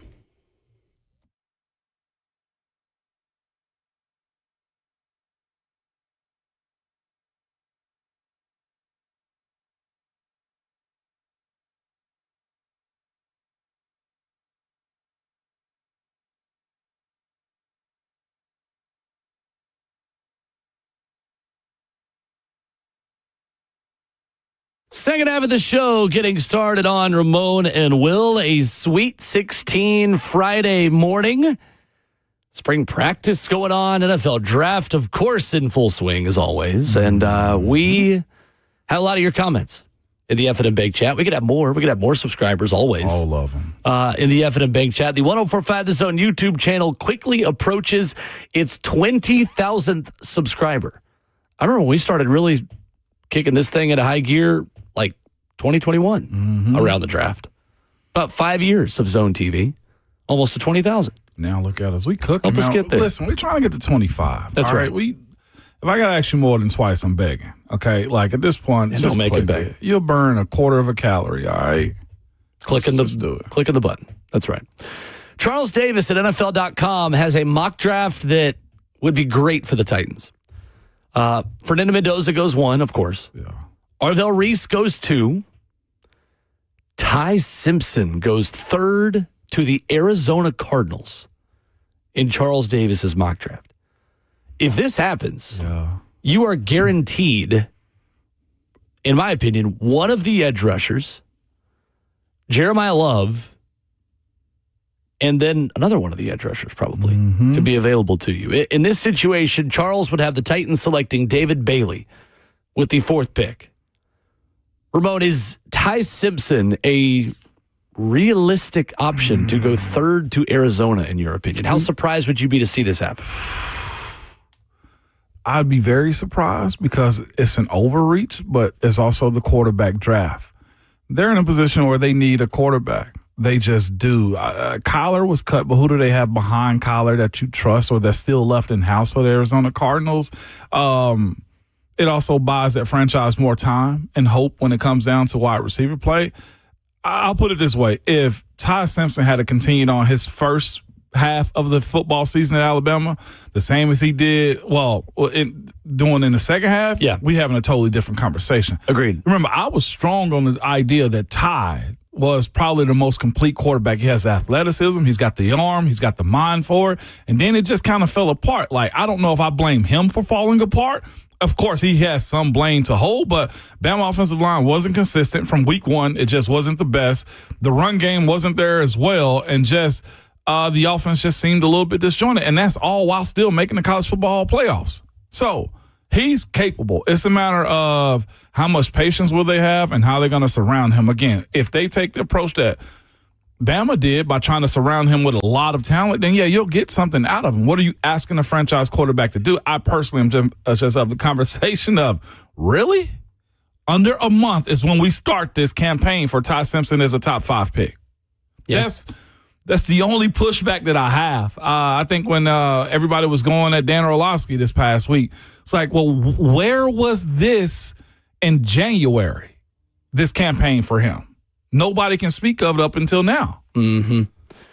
Yeah, I think it's really interesting. And I think that it does bring up a great situation for the Titans where a really good football player that you maybe didn't expect to be available for you to draft may be available.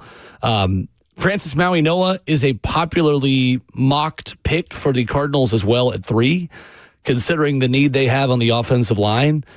So it's not a maybe significant change because you already expected to be able to probably choose between Jeremiah Love, Reuben Bain Jr., and David Bailey. But this would certainly give you the opportunity to potentially select David Bailey with the 4th overall pick. As you compare, Ramon, if it's just between Love or Bailey, who do you give the edge in that? I know that you want to draft Sonny Styles, but between just for the sake of this conversation, if it's between Jeremiah Love and David Bailey, who would you rather pick? I'm probably gonna take Bailey. The team is set up in a way, especially if your Femi Oladejo is at edge or in the rotation as well. You can allow David Bailey to be more of a mercenary on game days instead of your starters. I personally don't think he's ready to handle the run game, but I'm also a realist when it comes down to his development to become better and better and better as a player. Like when he gets into an NFL camp, he understands the differences of what it takes in the offseason and how you play the position. He checks every mark when it comes down to it. I personally believe more than on edge in the NFL is justified that you take an edge at that position more so than a running back. Man, the good news is that I don't think there's a disaster. It's not here. Sometimes there is. When the Titans picked Peter Skoronski instead of Will Levis, there are a lot of people crossing their fingers, hoping the Titans wouldn't take Will Levis with the 11th overall pick a couple years back in 2023, and they didn't. Like some years, there are options on the table that you just don't really like, but they're still on the table. I think the good news for the Titans is that I don't think you can totally screw this up. Not to say that they would. I mean, I think that they had quite a good draft last year. I'm not insinuating that they would otherwise if there were bad options. I just think that even the options that I wouldn't pick as my first choice, I can easily make an argument for. I'm cool with. I think you are in a nice spot. You're in a sweet spot to get a really good football player. I'm still picking Jeremiah Love over David Bailey. But I would like the fact that that option becomes a little bit better if Bailey does get to you, because Bailey has high-level speed rusher potential off the edge for the Titans for the foreseeable future. And I think playing next to John Franklin Myers and Jeffrey Simmons, oh my gosh, makes it really interesting. It would also probably relegate Jermaine Johnson to being a bit more of a rotational piece, because Robert Saleh is on the record that on first and second downs, he sees John Franklin Myers as a defensive end. Yeah. But also on any given Sunday against any given opponent, now you have options. John Franklin Myers doesn't always have to be out there on first and second down. If you feel like you got a long drive that's been sustained and he's been rushing the quarterback on third downs from the interior, needs a rest, well, here comes Femi Oladejo, or here comes Jermaine Johnson, here comes insert player here, David Bailey. Like, you still want to have options. So don't let Jermaine Johnson prevent you from drafting a really good edge rusher, potentially having a Micah Parsons level talent one day. That's the ceiling, obviously. It's not the expectation, but I would love it if David Bailey fell to the Titans and gave them the choice of premium position, good player, or two elite players, I think, Ramon, at non-premium positions in Sonny Styles or Jeremiah Love. To your point, yes. Somebody brought up Bailey ain't got no dog in him. We don't know that. I don't know about that. I think he's got a nice little edge. He does have some dog in him. I think he's got a lot of to refine when it comes down to it. Like, I look at Bailey as legitimately like a plant. You can water him and I think get better growth out of him. Does he have the highest ceiling with what we've seen on of tape? The edge rushers? Because I personally am interested to hear Rob Ayers, who's coming on with us in the next segment. I'm here to hear his stance on that as well, because I personally don't look at Arvell Reese as an edge player. I don't. Like, even Rob, in some of our texting and conversation we've had over the phone recently, has said Michael Parsons isn't an edge player. He's not an elite, like, pass rusher. He's an elite football player that gets after. And I'm probably plays pass switching rusher. his words up a little bit in that conversation, but I view Arvell Reese as the same. Like, people are questioning his ability to play on the edge, but he hadn't played a lot in it. Like, I'm not saying that he's not capable of, but who's going to take him and say, you're my starting defensive end, the way somebody did with Jadeveon Clowney back in the day? You know what I'm saying? Like, that's what you're asking for.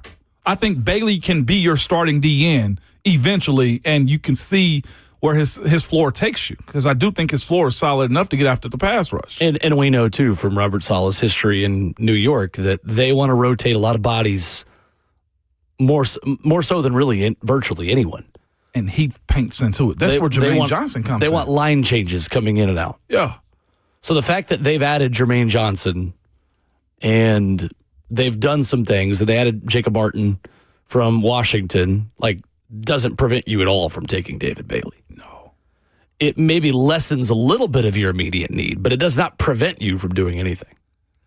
Let's talk with former first-round draft pick at defensive end. Robert Ayers, former Vol, joins us next.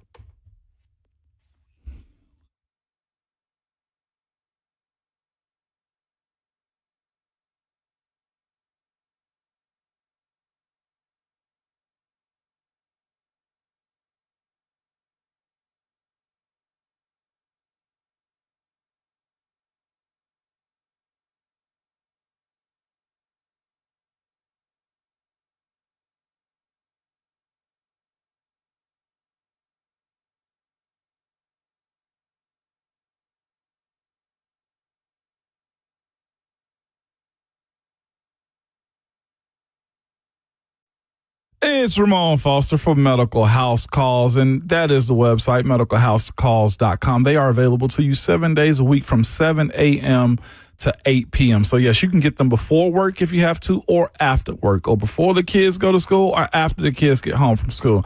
They provide everything for you, from primary health to urgent care to IV therapy or medical weight loss as well. If you stay up all night the way Will and I probably did last night watching the basketball games, you're probably feeling a little bit tired. Well, guess what? Their IV therapy can get that for you too. If you're feeling fatigue, if you also have a persistent illness or injury, difficulty focusing or being productive, there is an IV therapy for you. But it's also a multitude of different things, from athletic recovery, immune boosting blends, rapid rehydration if you've been partying all night. But here's the cool thing about it. It's not just a service for you. It's real doctors, it's real nurses that will come to your house at the time that you ask them to and figure out what's going on with you. For a flat fee, you can get an evaluation, prescriptions if you need it as well, and a full exam. Listen, it's one of the best things you can do for yourself on your time. Simply head over to medicalhousecalls.com or call or text them at 615-838-2375.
Ramon Will getting you through your Friday morning commute on 104.5 The Zone. Glad you are with us. Alongside the 11-year NFL vet, Ramon Foster, I'm Will Bowling, adding another VFL and former NFL player into the mix. He is former first-round pick, edge rusher extraordinaire, Robert Ayers, kind enough to join us this morning. What's up, Rob? How we doing? Rob? Man, what's going on, fellas? Man, I'm doing good, man. We are having a lot of edge rusher discussions because the Titans need them, but also because there is so much discourse and dialogue, as you know, about Arvell Reese, Reuben Bain Jr., David Bailey. From your perspective, where do you kind of begin with this group? Is there a player you like the most out of those three? The guy I love the most is David Bailey. I think he's the my number one. I think he's the best edge prospect since Will Anderson. I think he's that type of guy. You look at him, man, he's a 4-year starter, came as a true freshman over at Stanford. He's gotten better every year, productive every year. I wanted to get him out of the transfer portal when he came from Stanford. I was trying to get him, but, man, he's the real deal for me, man. I think he's got production. He's got great snap anticipation. I mean, he's one of those guys that checks every box. He ran fast at the combine, 6'4", 250. 33, 34-inch arms. I think he checks every box. So he's hands down my number one. And like I said, I think he's the best prospect since Will Anderson. And I think he can make that same type of impact, for the Titans or whatever team he goes to that takes. I think he'll make that same type of impact. Former Vol NFL edge rusher Robert Ayers, our guest. What separates him from Arvell Reese, who so many people think is the second coming of Micah Parsons and moving from off-ball linebacker, not a lot of sample size? What kind of separates those two guys for you? For me, the big thing is I look for, when I'm drafting anybody. I've never drafted anybody, but if I am drafting someone, what am I going to be asking him to do? You look at Coach Sala and Gus Bradley. What they've done is they like to get there with 4 down. You look at what they had up in San Fran with Bosa. You look at what Bradley did when he was the one that kind of kicked off the Legion of Boom defense over there. You look at their track record, they like to get there with 4 down. So for me, Arvell isn't necessarily a pass rusher. He isn't a stack backer either. In my opinion, he's a weapon. He's a guy that you unleash him. He's Micah Parsons. Micah Parsons isn't a rusher, in my opinion. He's a weapon. He's an unblockable force that you line him up in different places, and he goes and make plays. And to me, that's what Arvell Reese is. He's cut from that cloth. You can drop him into coverage. You can move him around. You can, line him up over guards and let him go mismatch. You can put him at stack and blitz him. He's cut from that Micah Parsons, Clay Matthews cloth where you just unleash them in a different variety. And you look at the history of what Gus Bradley and Robert Sala, what they've done, they've not been that type of defense. So if I'm them, I'm looking at, a true guy that's going to come off the edge and just go to work. So Arvell is a great prospect, man. But if you're not going to utilize him to his strengths, you got to pass on him. And I just, that's not a knock on him. It's just you can't try to put a square peg in a round hole in the NFL draft, especially when you're picking high in the draft. No doubt. We're joined by Rob Ayers this morning, former VFL and former first-round draft pick also. Rob, going back to Bailey real quick, though, as well, I looked at this tape, and it's from an offensive line perspective, so there might be a little bit of hater in there as well, okay? Just want to add that to the context. Always. Of course. I wouldn't expect differently. Exactly. You mentioned Bailey being Will Anderson-like. I think when Titans fans hear that and what Will Anderson has done with Danielle Hunter in Houston, you want that. Like, hearing you say that, I would like to watch that. But what is he when it comes down to the run game? Because I feel like he's so much of a pass rusher. The run component of him being a 3-down guy isn't there. Is that something that you say will be there? Or you just say to yourself, I know what I'm drafting him for. He's my go get him. How do you view that side of his game as well? To be honest with you, for me, I was a guy that prided myself in stopping the run. Stopping the run is a lot to base, a lot based on, what the coaches look for. You look at him in Stanford, they were unleashing him. They were sending him at that quarterback. You look at Texas Tech, they had leads most of the season. So, stopping the run is understanding the situation, personnel, down the distance. So you look at guys like Elvis Dumerville, Von Miller, those guys aren't all-world run stoppers. but they understand the situation. They understand down the distance, personnel, 2 tight end sets, whatever it is, how to do your job. One of the realest things I ever was told as a young guy, Elvis Doonville told me, hey, man, I get paid to rush that quarterback. I just got to not be a liability versus the run. And a lot of guys, do that, man. And Elvis, I think, should be a Hall of Famer. You look at guys like Robert Mathis. You look at guys like Dwight Freeney. You look at a lot of these, Von Miller, I mentioned him. A lot of these guys, they aren't just monsters at stopping the run. You look at Max Crosby, they're penetrators, they're guys that understand situations. You look at Max Crosby, he how he can slip tight ends. He plays to his strengths. He understands, how to play the run. And I think that's something that he can learn. You can't learn how to get to the quarterback like he can. Some guys, you can teach them how to be more effective rushing the passer, but that he's just gifted at rushing the passer. And I think you can teach him to, at the very minimum, not be a liability and to be able to do his job. I tell my guys all the time, 99% of the time, you're just doing your job. You go get 2 sacks and you play it a week. So those other 2 plays, that's what he can provide. Just do your job, 1st and 2nd down, 3rd and 12, go get that quarterback. And I think that's what he can do for any franchise. Man, that's a different perspective right there. We're joined by Rob Ayers this morning, former first round in VFL as well. Rob, talking to these defensive linemen too. There's one guy late last season that just got pegged to the Titans, Ruben Bain Jr. Before we even get into the everything else as far as his pro day and stuff, Rob, what is Ruben Bain Jr. from a defensive-minded perspective of yours?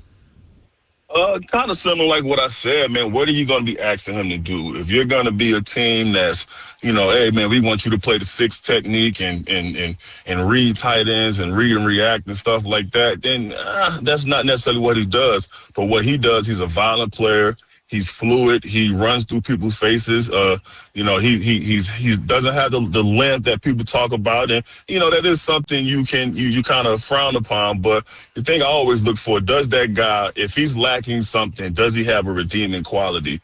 What I mean by redeeming quality is, is he super strong? Is he super fast? Is he super bendy? Does he have production on a quarterback?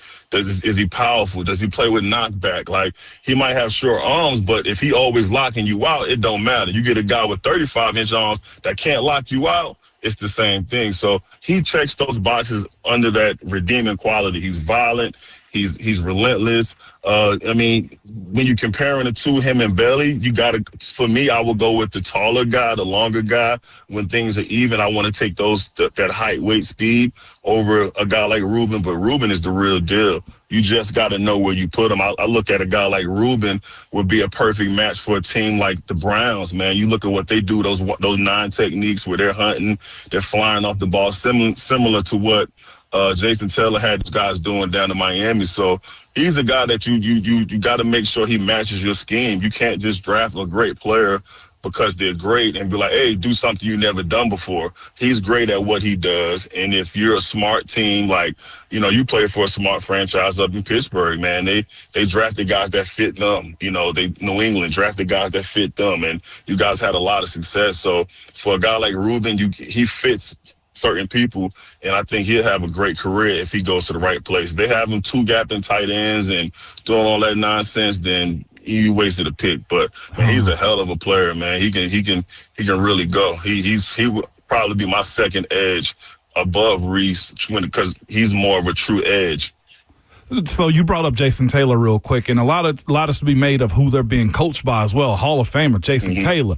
Is that version of teaching that he's getting them, when you look at Mesidor and when you look at Ruben Bain as well, is that the pro version that you're going to get? And if that is that good enough to be a top 5 pick with what he's poured into those edge rushers at Miami? I think it can be. I mean, you're not going to find much better coaching than that guy. I mean, he was one of the guys that I studied coming up in college, and, one of his things was the long arm. So I studied that. I added that to my repertoire. I think, and you could tell they're taught well because everybody has similar pass rush skill sets, similar repertoire. They have, the 2-hand swipes, the dip and bend. They got the ghost moves. They got the up and unders. Everybody on their D-line or the edges have those similar things. So you see it's his coaching. And then, Ruben also has things that you can't teach. You see how he's bending, man. He disappears on them tackles, man. These 6'6", 6'7" tackles, and he's right at 6'2", man. He could scrape the ground with his shoulder and on bend. And so, I mean, he can do it all, and he plays with power. He gets off block fastest. One thing I like to say is, can a guy get to an edge? You see a lot of rushes, they stay down the middle of people. He could get down the middle and then get to a soft shoulder. He could get to an edge with the best of them. So he has all those things to compensate for the shorter arms and to really be a game changer. But it all boils down to what are you going to be asking him to do. If you're going to be asking him to two-gap tackles and do things like that on those tight ends and play a 6 technique, then I don't know. But if you're going to unleash him and tell him to go get that quarterback and play violent through tackles and knock guys back and stuff like that, I think that's what he can do at a very high level. And shout out to JT for what he's doing with them boys. Former Vol and NFL pass rusher Robert Ayers, our guest this morning on Ramon and Will. I don't know if you saw the discourse, Rob, about the bend and the drills at Pro Day and Reuben Bain Jr. putting his head down, leaning around a tackling dummy, and then here's Arvell Reese crouching. Somebody said it looks like he's crouch walking on Call of Duty, which is crazy, but kind of funny also out of context. Should we care about drills like this? Like, is this really showcasing lean well for some guy and not well for the other? What are we looking at here for those of us that don't really know what we're watching, and does it really matter? Let me start by this. I think it definitely matters, right? It matters.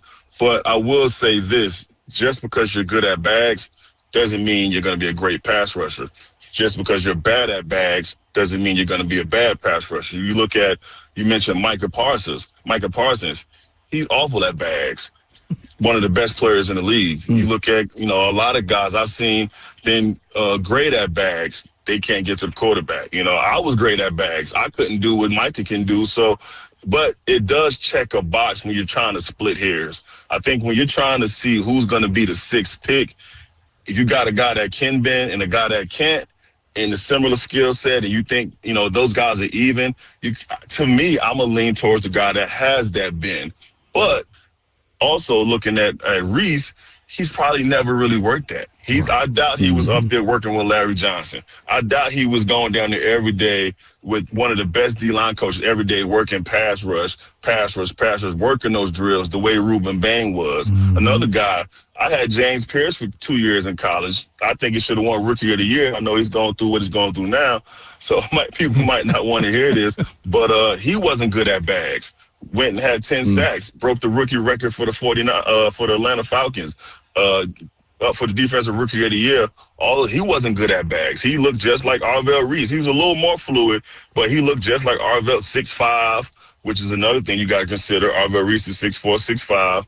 James is 6'4", 6'5". Bain is 6'2". So both of those guys didn't really have that bend, but they made plays. And I think if you're a coach and you want to coach Arvell to do that stuff, he can do it. But to answer your question again, that stuff does matters.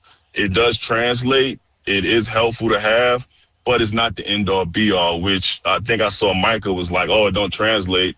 Well, I would expect that coming from Micah because he's not a bag drill type of guy. He's an all-world player. I wish I had the career that he had. I mean, he's going to go down as one of the best ever, but he's shitty. He's bad at bags. But he can play football. So when he says it doesn't translate, you kind of got to listen to who you're talking to, who that's coming from. But when you get a guy that can do bags, that runs 4.4, that's 6'3", 250, what do you get when you get that? You get Von Miller. That's what you get when you get a guy that can bend, that is fast, that can do bag drills, has the skill set, 6'2", 245, 250, long arms, all those things. You get Von Miller. So it does matter. So I got a draft crush. I think the Titans fans got one of their own. It is non-premium positions the way the NFL tells us. Off-ball linebacker of mine, Sonny Styles. How do you look at him versus number 4 overall pick could be and Jeremiah Love, a running back, Rob, and a inside linebacker. What do you see in Styles, and how do you view taking a running back at 4 as well? To me, I hear a lot of people talk about, oh, you don't take a running back that high, you don't take a linebacker that high, and I get why people say that, right? But for me, I look at it as, can this player take me to the next level? If this player can take my team to the next level, if we got a great offensive line, a quarterback, maybe some receivers, but we ain't got no running back, then give me Jeremiah Love. If I'm the Kansas City Chiefs and Jeremiah Love, well, they got Kenneth Walker now, but if I'm the Kansas City Chiefs and Jeremiah Love was there, man, I'm taking him because he's going to open up everything. If I don't have an O-line, if I don't have, some things established, then you end up, looking like what the Raiders look like. They took a generational prospect and put him behind a bad O-line, and people were like, damn, what happened to Genty? Why he not this? Why he not that? Well, you don't have no pieces around him. So when you want to take a off-ball linebacker, a safety like Caleb Downs, a running back like Jeremiah Love, who is all-world, what are you putting them in? If you don't have the pieces to help those guys be successful, then don't do it. You look at Saquon Barkley when he's with the Giants. I mean, one of the greatest prospects ever went number 2. They didn't have anything around him. And people he had a good year, then he got hurt and, back and forth. But, it's like, man, he didn't have anything around him. He go to Philly, great O-line, 2,000 yards, Super Bowl champion. So that's what I look at it as. A guy like Sonny Styles, I don't know if the Titans have enough pieces around him to justify taking an off-ball linebacker that high at number 4. They do got Jeffrey Simmons. I think you go with something that's more of a foundational building block, like an offensive tackle to help your quarterback, a edge rusher, kind of like what the Texans did when they took Will Anderson. You pair David Bailey with Jeffrey Simmons, you got the second best D-line probably and maybe in the AFC. Definitely the second best in the AFC South, but, I mean, you're one of the best D-lines instantly just like that if you get David Bailey and you pair him with Jeffrey Simmons, because Jeffrey Simmons is one of the best D tackles in the game, got a young edge. Now you kind of got that, that tandem that the Texans have. So, for me, I don't know if I could justify Jeremiah Love, although I do think he's the best overall player in this draft. I just don't know if taking him number 4 helps them. And I've seen that Titans O-line. I just don't know. Yeah. And same with, with the off-ball linebacker, Sure. So that's kind of my thought process with taking guys. Can those guys at that position take you to the next level? If they can't, then it's kind of hard to justify taking those guys. Former first-round pick, former Vol, friend of the show, Robert Ayers, kind enough to join us, make us smarter about the pass rushers and about the draft this morning. That was great intel, Robert. Really appreciate it. I understand back drills so much better now than I did before this. We'll do it again soon. Thank you. Man, no problem. Anytime, man. We'll see you, Black. Brother. Oh, my bad, Robert. Big homie. No doubt. We'll talk to you soon, man. Appreciate it. I see you.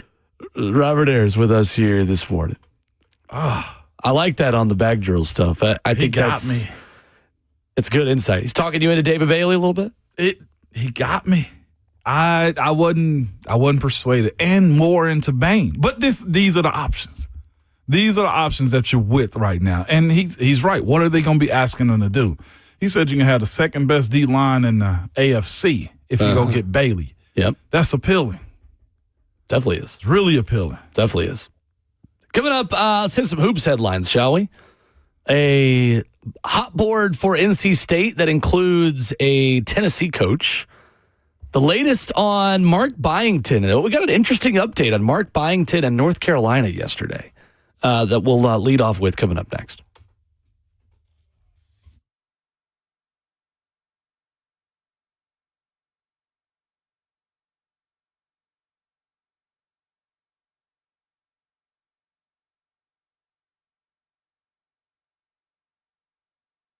It's Ramon Fawcett to tell you about my friends at Jewel Roofing and Exteriors, man.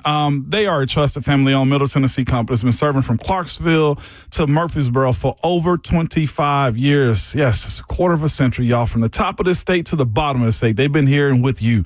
They stand up by building relationships and earning trust through referrals, never through high-pressure tactics or door knocking or storm chasing at all. They believe in this community. They believe in knowing and giving you a peace of mind. I've had them over to my house and had them take a look at my roof. I had a little bit of an issue, man. I didn't need an entire roof. They said they didn't call for that.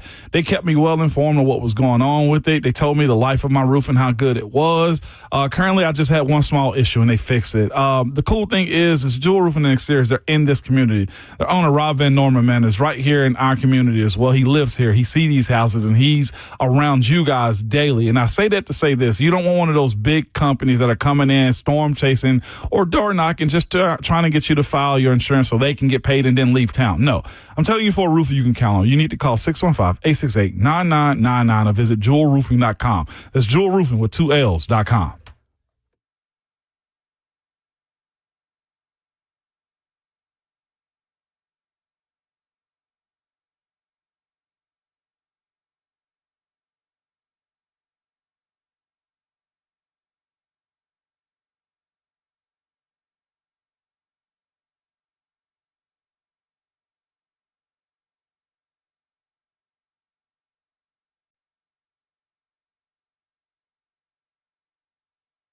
Are you tired of getting hammered by high-interest debt, mortgage over 6%, credit cards and car loans at 10, 20%? Hey, it's Will Bowling.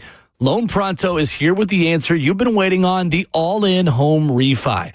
It's one fast, easy solution to lock in the lowest rate in 3 years and wipe out all those nasty loans.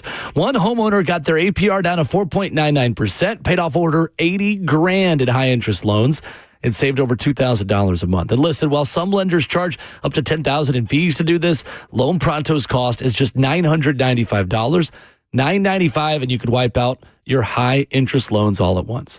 It's the all-in refi from Loan Pronto. Super fast, super cheap. No hard credit pull up front, often no appraisal, and you can even skip your next 2 house payments. Loan Pronto A+ BBB rated with nearly 3,000 5-star Google reviews. Call now and ask about the all-new all-in refi. 615-499-5780, loanpronto.com, 615-499-5780. Equal housing lender, NMLS 1661781. Visit NMLSconsumeraccess.org.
Ramon Will on 104.5 The Zone, wrapping up hour number 3. There is a developing situation, Ramon, with Vanderbilt basketball.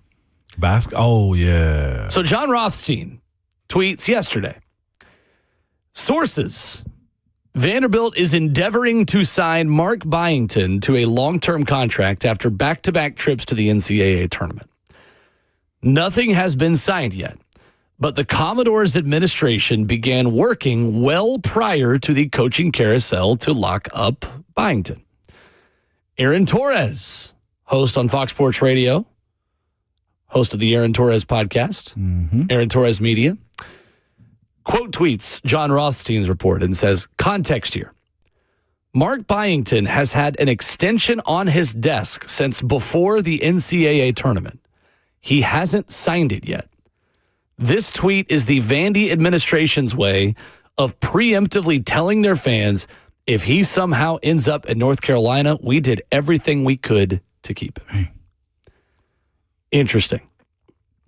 Very interesting. That's very interesting. I think Mark Byington, who played at UNC Wilmington, would crush it at North Carolina. I think Mark Byington is an outstanding basketball coach.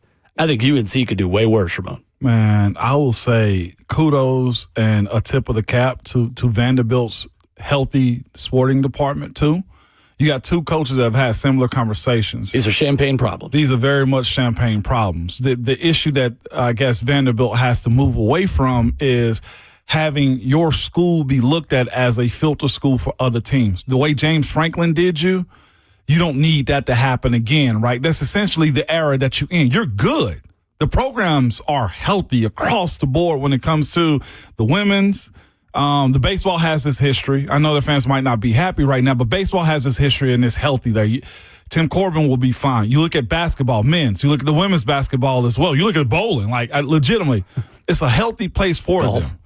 You don't want, I guess, what you need is the other part of this phase to kind of move forward too. Don't view Vandy as, we'll just take their guy because we're so-and-so. And that's what's happening right now with this Byington situation. And personally, I don't blame Byington as well. That's UNC. I mean, that 4 or 5 that you may be offering me could turn into 7 now as well. The longer he waits, if North Carolina does call, the better deal he gets from Vanderbilt if this is where he wants to be at as well. Right. I mean, Roy Williams was the last outside hire made at North Carolina, and that was 23 years ago. Yeah. This is not a job that comes open very often. No. It comes with a lot of prestige, a lot of tradition, a lot of resources, a lot of money, and it is a job that changes the entire coaching carousel, I think, first and foremost. We've talked about this. This is always going to be the struggle for Mark Byington and Vandy. I don't think Mark Byington would leave Vandy for a program that may have their coach hired away at North Carolina. Like, if the Arizona job comes up, because Tommy Lloyd is the pick of North Carolina, for me, I'm not leaving Vandy to go to Arizona if I'm Mark Byington. I've got everything I need here. But there is another tier of jobs, of blue blood jobs, that I think Mark Byington would crush, because I think he's a really good basketball coach and a good program builder, and UNC is one of them. It's the same way, Ramon, that Rick Barnes heavily flirted with UCLA. And Tennessee had to get a deal done in the 11th hour when Rick Barnes, a lot of people thought, was all but gone. That is the tier that obviously North Carolina basketball is in as well. So Inside Carolina at on3.com has watch list tiers. Tommy Lloyd is number 1 on this list. It says Lloyd is considered nationally and by UNC officials as one of the few active college basketball coaches that checks all the boxes for this search. Dusty May is number 2 in the top tier, the Michigan head coach. That would really surprise me. Billy Donovan is in tier 2. Says at multiple points over the last 25 plus years, Donovan's name has come up behind the scenes in UNC circles for there being some degree of interest from his representatives in the Chapel Hill position. The next guy on their list is Mark Byington. Tier 3 is Mark Byington, Mark Few, Grant McCaslin at Texas Tech, and Ben McCollum at Iowa. Yeah. He's in the mix. That's as far as that goes. So I was also informed Roy Williams is a North Carolina guy. That's what I'm saying. Oh, yeah, Like, yeah. He was hired from Kansas. From Kansas is what you mean. Right. Okay, I mean, the got last you, I got you, outside I got you. hire because Hubert Davis was a inside. In-house. He was already yes. there. Gotcha, for sure. We have a Vandy listener, of course, that's in with us. Vandy man's like, he's gone. He said he ain't staying, which is crazy using he ain't staying from a Vanderbilt education.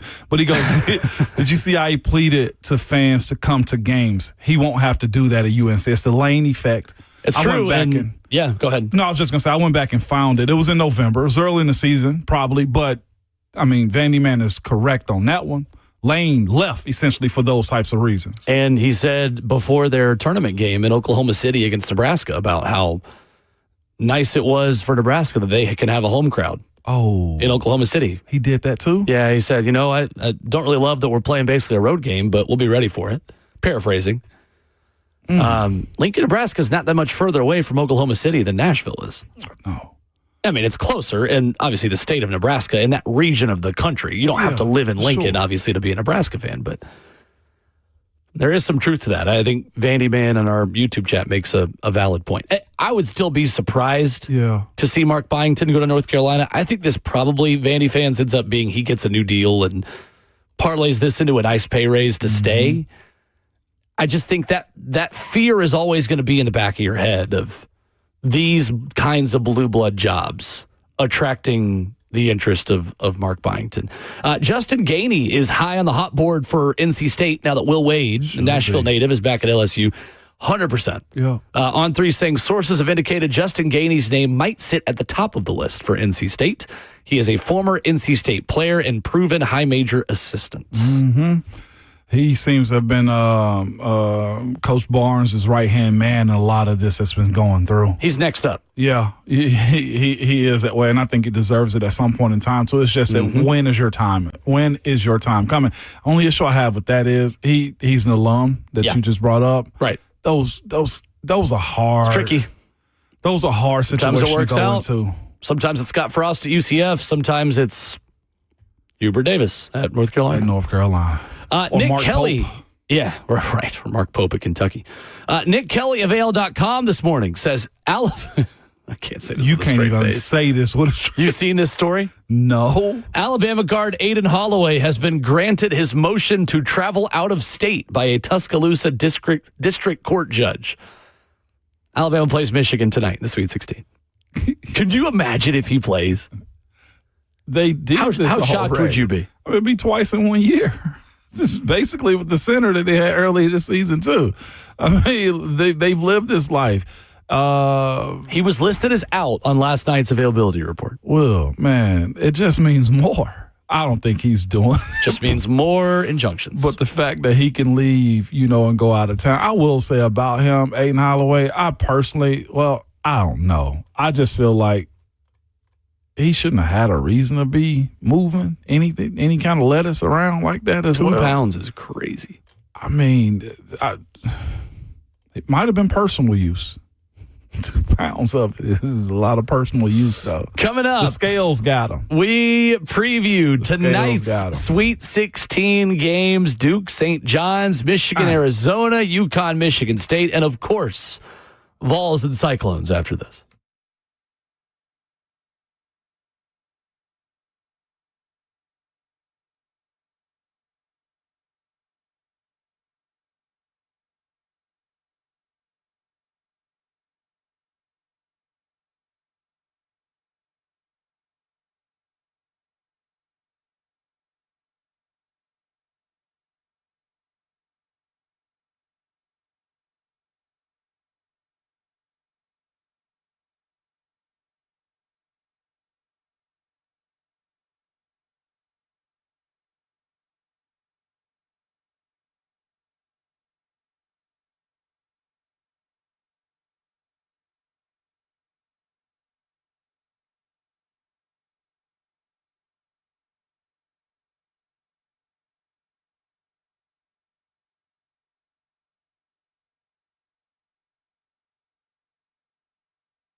9:03, good morning live from the Circus Sports at the Mid-Kentucky Downs studio. I'm Justin Hawkins. 9-seed Iowa continue their impressive postseason run, beating Nebraska last night, and they move on to their first Elite Eight in 39 years. The Hawkeyes move on to face Illinois in Houston tomorrow night. They beat Houston last night. Then 2-seed Purdue narrowly escaped 11-seed Texas 79-77 after Trey Kaufman-Wren's put-back tip shot to give the Boilermakers the lead with 0.7 seconds left on the clock. Purdue moves on to face Arizona in their Elite Eight matchup in San Jose tomorrow night. They rolled past Arkansas last night.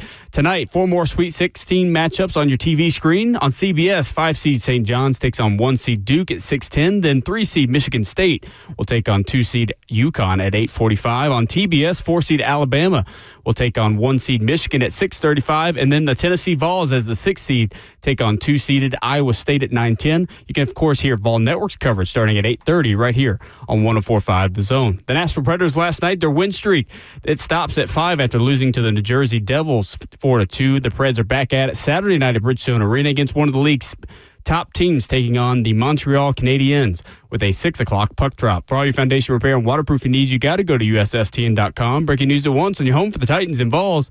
This is 104.5 The Zone.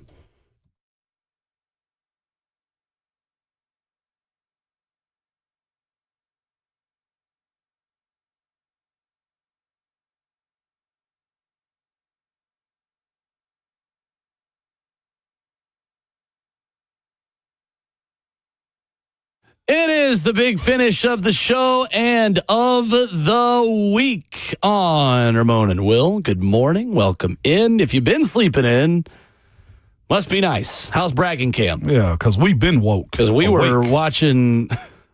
Good catch. We were watching. I don't even know what it means anymore.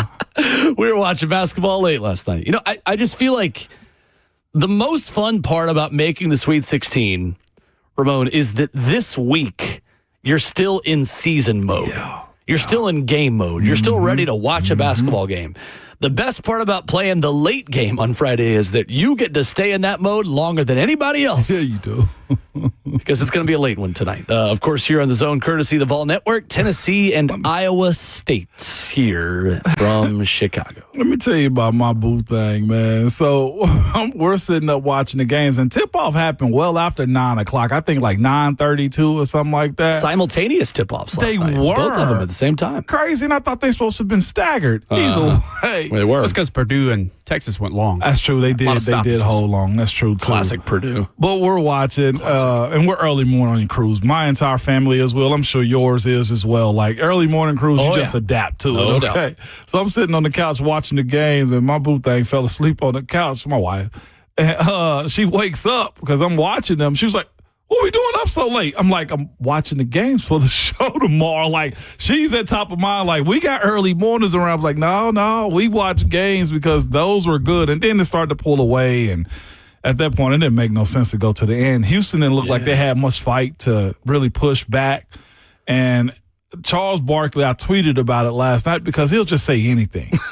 He'll just say anything. And Arkansas fans were rolling him on social media. And he was of the mindset just like, no, this won't even be close. And he was speaking like somebody that was just he made a feelings call. And it turned out to be true. There was nothing that Darius Acuff Jr. could have done that could have brought them out of the depths of the Arizona Storm. It is really funny. If you want to go to my Twitter, at Will_bowling, there's this video of Trey Kaufman-Wren's game winner for Purdue going over the Texas player. And it says, hook and hold and then over the back. Yeah. Not called. LMAO refs gifted Purdue the win. I just quote tweeted it. And I said nothing else, but Zach Edey's legacy lives on. And the replies of sensitive Purdue fans who are, well, you're just... I never even said I thought it was a foul on Twitter. I could be talking about the fact that his legacy of getting offensive rebounds lives on. But the fact that you're so sensitive, Purdue fans, in my mentions, to think that I'm trying to call you out, which kind of was. But anyway, that's beside the point. The fact that I don't even have to say foul merchant, gets all the whistles, didn't deserve to win. Like, I didn't say any of that. But there's so many Purdue. You guys are soft and don't understand the impact of the weight room. Pathetic. Guy gets hacked all game, too. Says, you go into therapy because of Connect? I probably a good thing. Like, brother, Your sensitivity in the replies proves my point. It's showing. It proves my point that this is what Purdue basketball is. I mean, Zach Edey's averaging like 13 points a game right now, too. For the Memphis Hustle or the Grizzlies? Or does he play in the NBA? I looked at the roster the other day because I was trying to see if Jemai Meshack was on that team as well, and they had him averaging about 13 points. Now, how many games is he playing? I have to go back and look. I just looked that up. Look at me. He has played in 11 games this year. Okay, all right. 11 games. I think he's hurt. Is he hurt? He's not played since December 7th. How is he hurt? He's too big to get hurt. I sound like maybe he took one too many fouls. No, he don't get fouled. He doesn't. No, never. That was the joke. He gets fouled when he gets breathed on. Yeah. If I get another work email, I'm going to lose it on Friday. Do you hear me? I got a new phone yesterday, so I'm locked out of mine. Like you. Good. Good, real good. Duke St. John's at 6:10 tonight. Caleb Foster is a game-time decision. It's my cousin. Cameron Boozer, 41 points, 24 rebounds, 7 assists in the NCAA tournament so far. St. John's this season, Ramon, shot 51% inside the arc. It's 218th in college basketball, 33% from beyond the arc, 192nd in college basketball. That doesn't stop them from being one of the most dangerous teams of this tournament, however, because of the way Rick Pitino has them playing. Zuby Ejiofor is awesome. Dylan Darling, the darling of the second round with his buzzer beater to beat Kansas. You've got St. John's in this one, don't you? I do have St. John's in this one. It's Rick Pitino for me, his style. I don't think they'll be afraid to go at the Boozers. If my little cousin, now he's not really my cousin, although he is black and a Foster, I could claim him.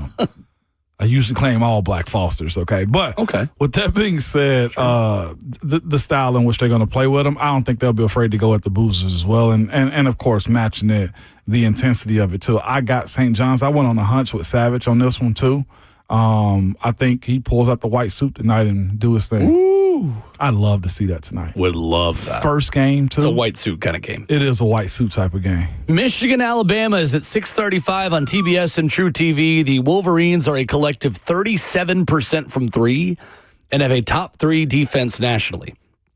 3 teams have been able to solve their problems that they create. Purdue, one of them, in the Big Ten Tournament Championship. Teams that rain threes have been able to give Michigan a little bit of trouble. I feel like this game is either an Alabama win or like a 30-point Michigan win. I don't see a lot of middle ground because if the threes are falling, this could get really interesting. Yeah. If they're not falling, Michigan might run them out of Chicago. Kind of like the Arkansas game was last night. Exactly right. Yeah, that's kind of the way I see that. I don't want to say Michigan's too big, but Michigan's a big team, and they're going to play big the entire time, too. UConn, Michigan State at 8:45. Jeremy Fears Jr. leads the nation in assists with 9.4 per game. In the NCAA tournament and wins over North Dakota State and Louisville, Jeremy Fears had a combined 27 assists, only 9 turnovers. They also have a top 15 defense. Michigan State, Cohen Carr, Jackson Kohler. It's a backcourt kind of game this time of year. I actually like Michigan State here over UConn. I've kind of switched on this. I had UConn originally. Well, I had Michigan State going out in the second round, which obviously did not happen. Yeah. But I got Michigan State here over UConn. I got Michigan State in my bracket here for this selection right here. I really have no gauge on this one other than I trust both coaches. I think Dan Hurley, of course, could lose his mind in this one as well. Always. But it's Izzo. Always. I'm not going to deny Izzo at all when Michigan State is running again. January, February, Izzo, April, May. H to the Izzo. E to the Izzo. Yes. You know how it goes. Of course I do. I was listening to that the other day on my way to Knoxville. That's because you're a real one, and people need to understand that. DJ is in Nashville on the phones. What's up, DJ? What's up, DJ? First-time caller, fellas. Welcome. Hey, Glad to have give you. it up for DJ. You like that, DJ? Can I? There it is. Don't worry. Jayhawk was a little late right there. It's okay. It's all good. Yeah. Would you allow me to throw some points out there, fellas? Sure. It may contradict something y'all said. I'm here Number for one, it. guys. Yes, sir. Number one, let's don't compare Nebraska to Vanderbilt. I'm a Vanderbilt fan. Nebraska's got 50 million more fans than we do. Oklahoma City is 700 miles from Nashville. At Mark Byington's press conference in Oklahoma City, he was just basically saying Nebraska had the better home court because how close, but also I think he was disparaging our seed that we got. He was not poking at us Vanderbilt fans. I agree. Yeah, that's fair. Hubert Davis last year, from what I heard, made $2.5 million. So when they pay their new coach, they're going to have to step up their game, even though it's North Carolina. And then the other thing is, I'll just have to admit it, here in town, more than one of us is wanting Vanderbilt to decrease Memorial Gym, whatever you have to do, blackout curtains, suites, or whatever, because it is what it is right now. We don't promote like we should. We don't. We stepped up for football last year, but we don't have 14,000 strong anymore in basketball. We did kick some serious hind end at home this year. We had a great home court. Tennessee did show up. Kentucky had fans. But we just don't have a state's fan base like Nebraska or UT or Florida, whoever. And that part is what it is. And so I hope he stays. If he leaves, we'll try to get somebody else. But I just want to throw those points out. But sure. Thank you, guys. Man, DJ, we appreciate that call. That was a lot of perspective right there, man. I think it's fair. That's very fair. I also think, though, that kind of is the point. Does that matter to you, to represent a bigger brand and coach at an arena, coach at a stadium where the seats are filled? I'm not holding that. That's just the reality of it. You're 100% right. I agree with all the points you make. How much does that matter to Mark Byington? I don't know. That's up to Mark Byington. We love to do this where we rank jobs and rank what different jobs would be to different jobs have different rankings to different coaches and different people. And for me, if I was a coach, I'd want the Tennessee job in basketball more than I would want Duke or North Carolina. It's like obviously I'm in USC. Right. Like, so it doesn't matter what I would want. It matters what Mark Byington wants. Is it valuable for him to be a part of a bigger brand and a bigger fan base and a bigger all these things? It might not, because Vandy can give him all the resources he needs to win a championship. And Vanderbilt is not going anywhere in football or basketball. Right. Anywhere. Right. For all the, jokes that we make and crap that we talk, like, the reality of it is, like, Vandy has arrived as an athletic department because of the investment they are starting to make in facilities and in their rosters. If that's the most important thing to Mark Byington, then I think he'll probably stay. But the UNC call is just a little bit different when it hits your agent's phone. Just a little bit different. So is Memorial Gym like a protected landmark as well? I'm asking because of like the suites component to it, I would have to get more opinions on that. I mean, I had not heard that opinion. It doesn't shock me. Right. Considering the amount of empty seats that are there on a weeknight. I've said in the YY section, they could delete that. There's a lot of spots you can sit up there with in the cheap seats where you can't see the ball go in the air. Yeah. If you're sitting so high up in the end zones because the roof hangs down. I agree. I don't know. I don't think you touch that place because it's got so much history to it. And that's kind of the character of it, is the fact that it's not going to be the best viewing experience, but it's also not one of these cookie cutter new arenas that all look really similar. Like it's got a different kind of experience to it. I think Vandy should embrace that, not run away from it. You take the Auburn approach and do a 8,000 person stadium, reduce it?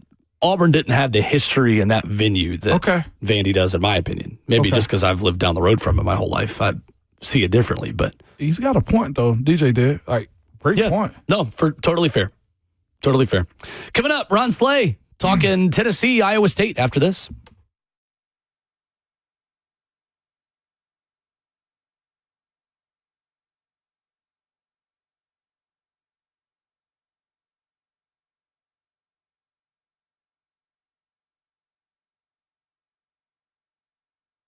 It's Ramon Foster with Hiller Plumbing, Heating, Cooling, and Electrical, letting you know or just telling you we don't like dealing with a plumbing, HVAC, or electrical emergency. None of us do. Most of the time, you don't know what it would cost you, which is usually top of mind with everything that's going on these days. If it'll get fixed right, which if you're dealing with Hiller, it will, or if somebody's trying to sell you something you do not need. I've dealt with Hiller, and I tell you this, the experts are going to solve your problems quickly. And the price you told is the price that you'll actually pay. There are zero hidden fees or surprises on your bill at all when you get the final notice from them, man. They've been in business for over 35 years and a family operated and owned. Their techs are very professional, experienced, and trustworthy. And they're all background and drug screened as well. When they're on their way, you'll receive a photo of the tech and a link to track them in real time, so you're not sitting around wasting your time. They believe in this, 100% satisfaction every single time. Their motto is, happy you'll be, the service is free. If you are not satisfied with the work they're doing on your home, they will simply give you your money back or try to fix it as best they can. Listen, to book with them like I do, simply head over to happyhiller.com.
Ramon Will, 104.5 The Zone. I kind of feel a little bit like Will Smith and Fresh Prince right now.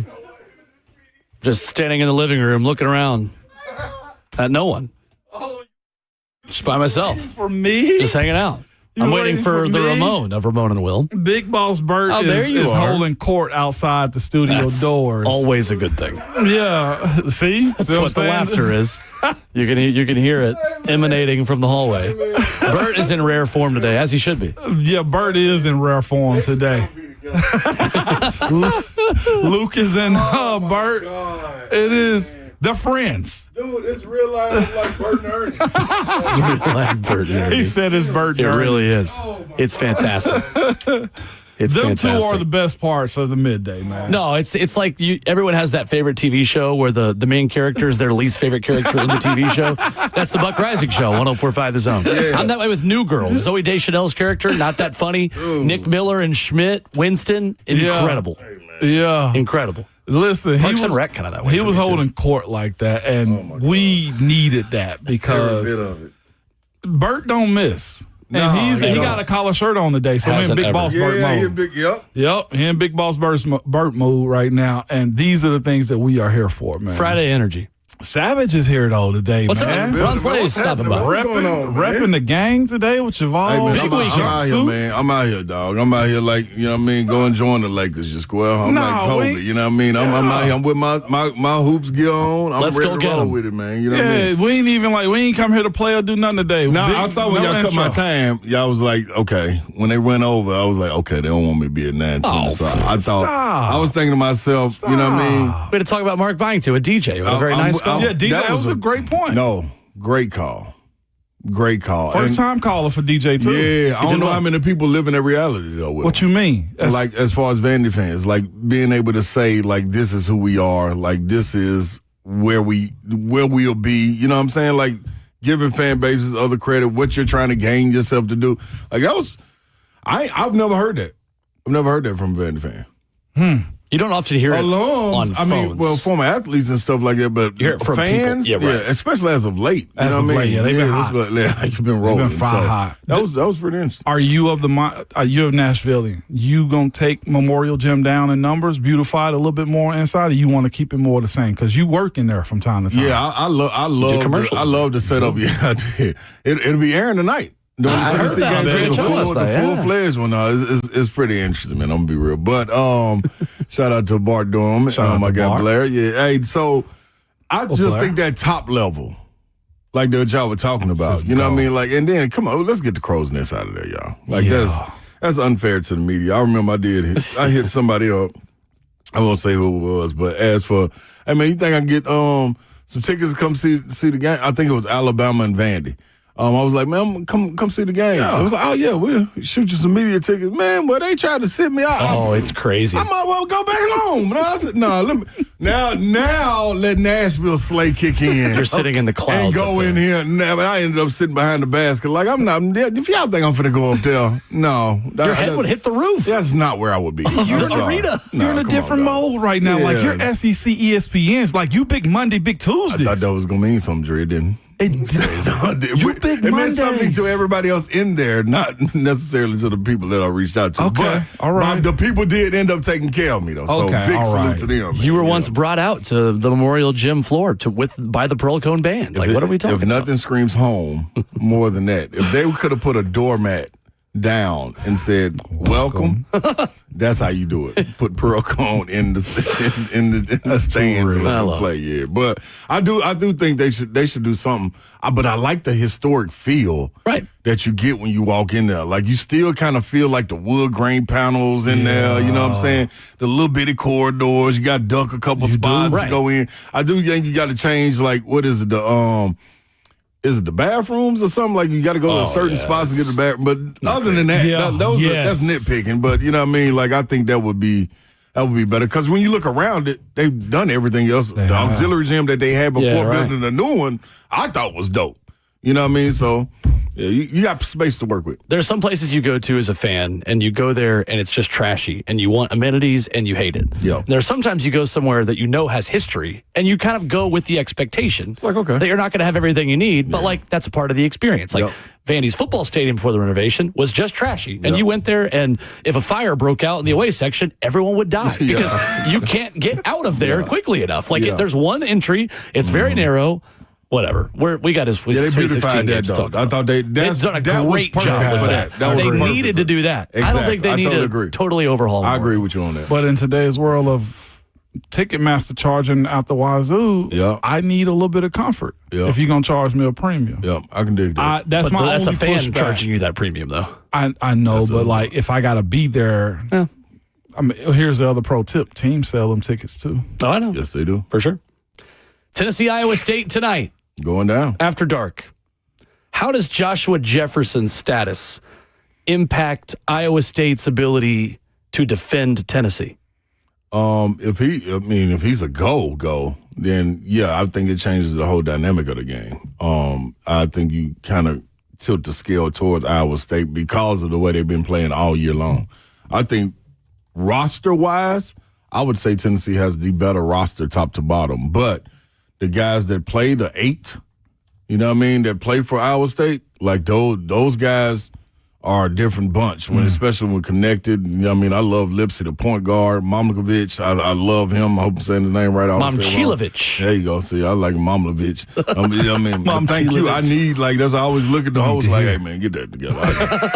I hear you doing it all the time. You done made a bit out of it. I got you. Right? Yeah, y'all know what time it is. Momchilovich. Yeah, but I promise you, it's a lot of respect for him, though. Like, that dude can get it done. You know, Toure is another one coming. They got plenty of guys that can get it done. The problem is, though, if you take a key cog like that out, an All-American that plays on both ends of the floor and is that kind of bruiser for you, it changes it. It changes the dynamic, especially going up against a front line like Tennessee. So I did. They showed some clips of them. That's what I would do if I was injured like that. Be out there stand still shooting. You know what I mean?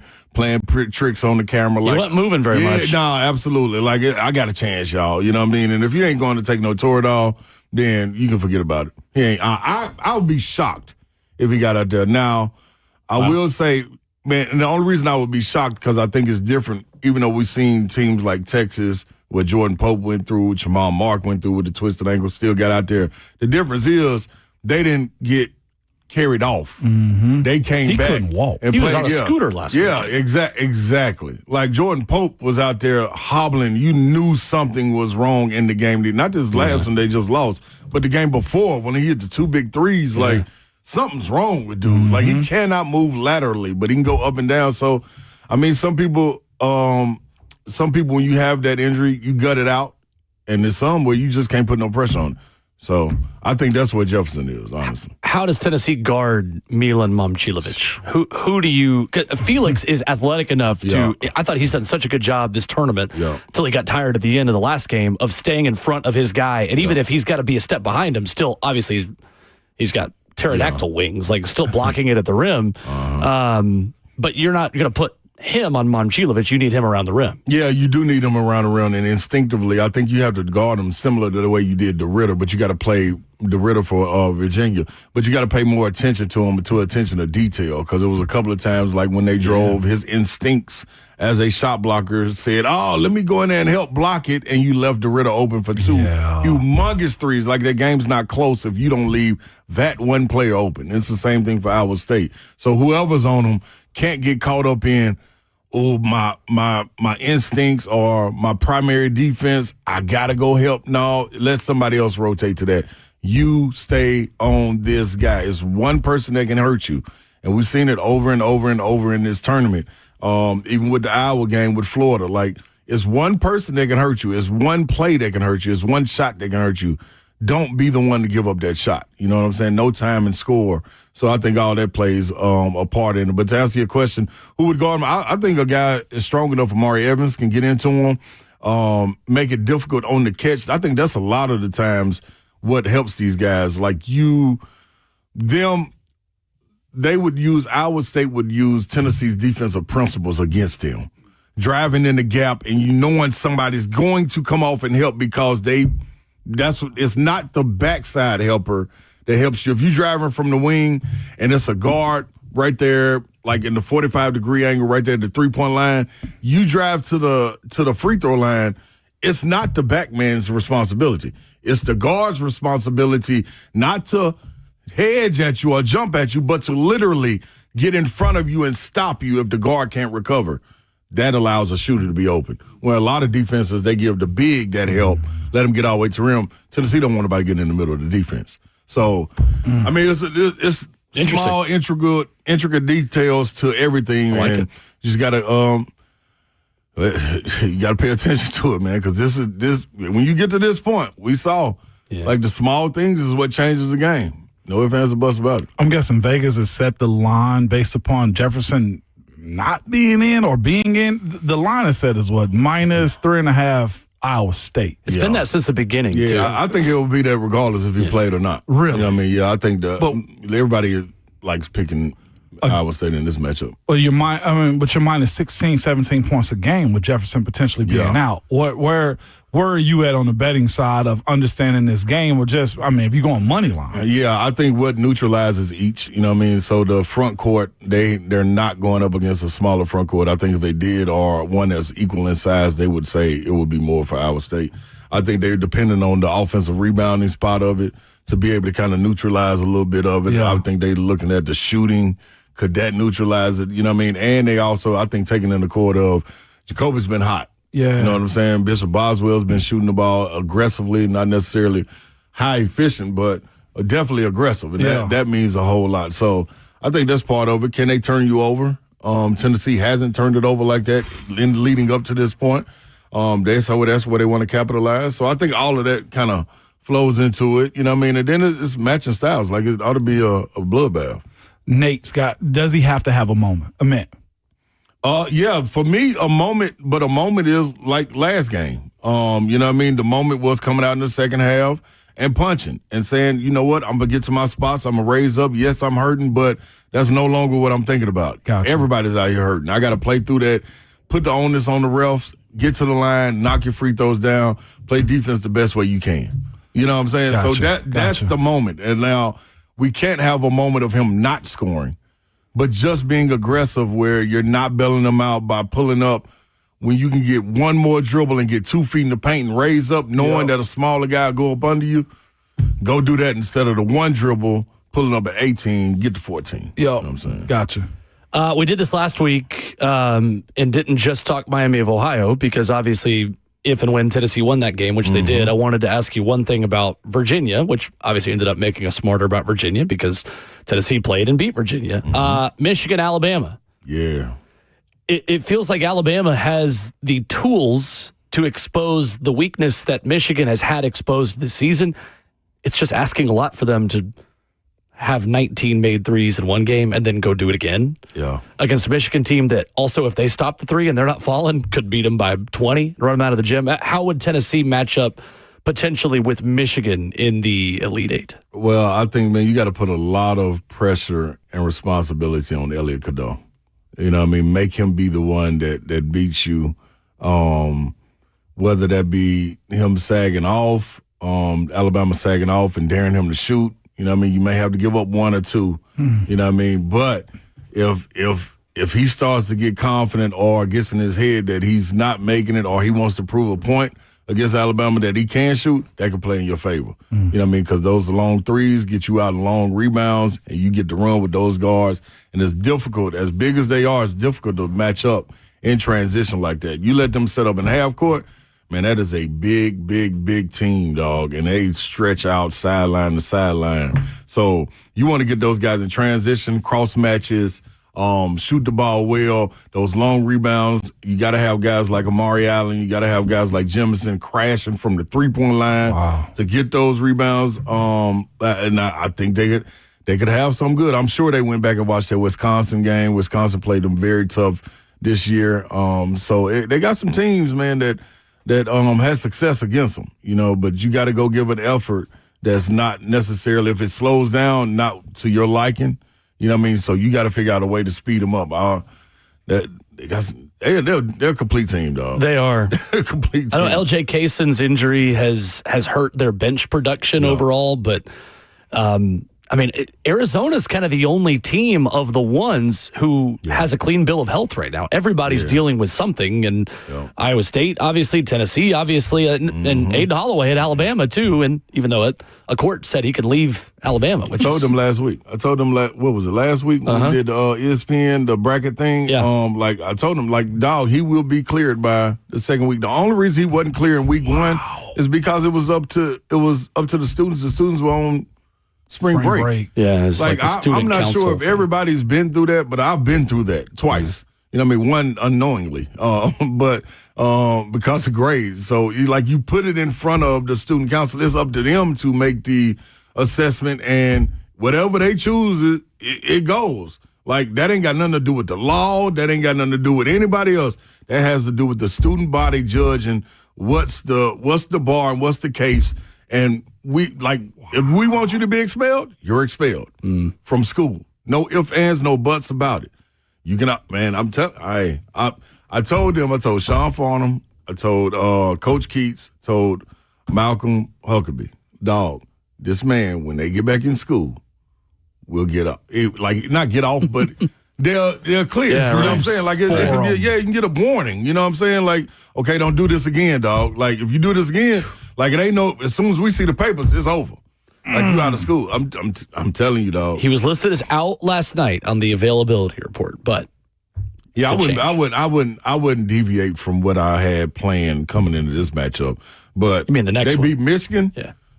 He's playing the Elite Eight. Yeah, he playing Sunday for me. Get out of here. Yeah, ain't no question. This ain't got nothing to do with the police.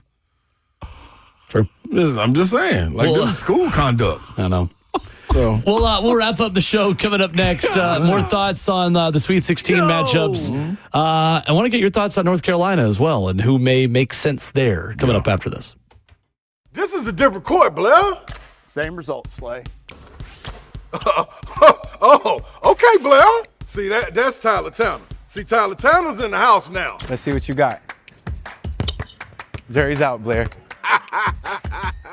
Blair, come on. Okay, Blair, just come sit down. Come on, Blair, stop. You're going to get hurt. Blair, get off the court. That's enough. What's the verdict, Blair? The courtroom is where I play ball. Boy, Durham, injury law, and that ain't got no rules.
Ramon Will, 104.5 The Zone, wrapping up a very fun morning and fun week. As always, appreciate you stopping by. Appreciate Ron Slay. Yeah.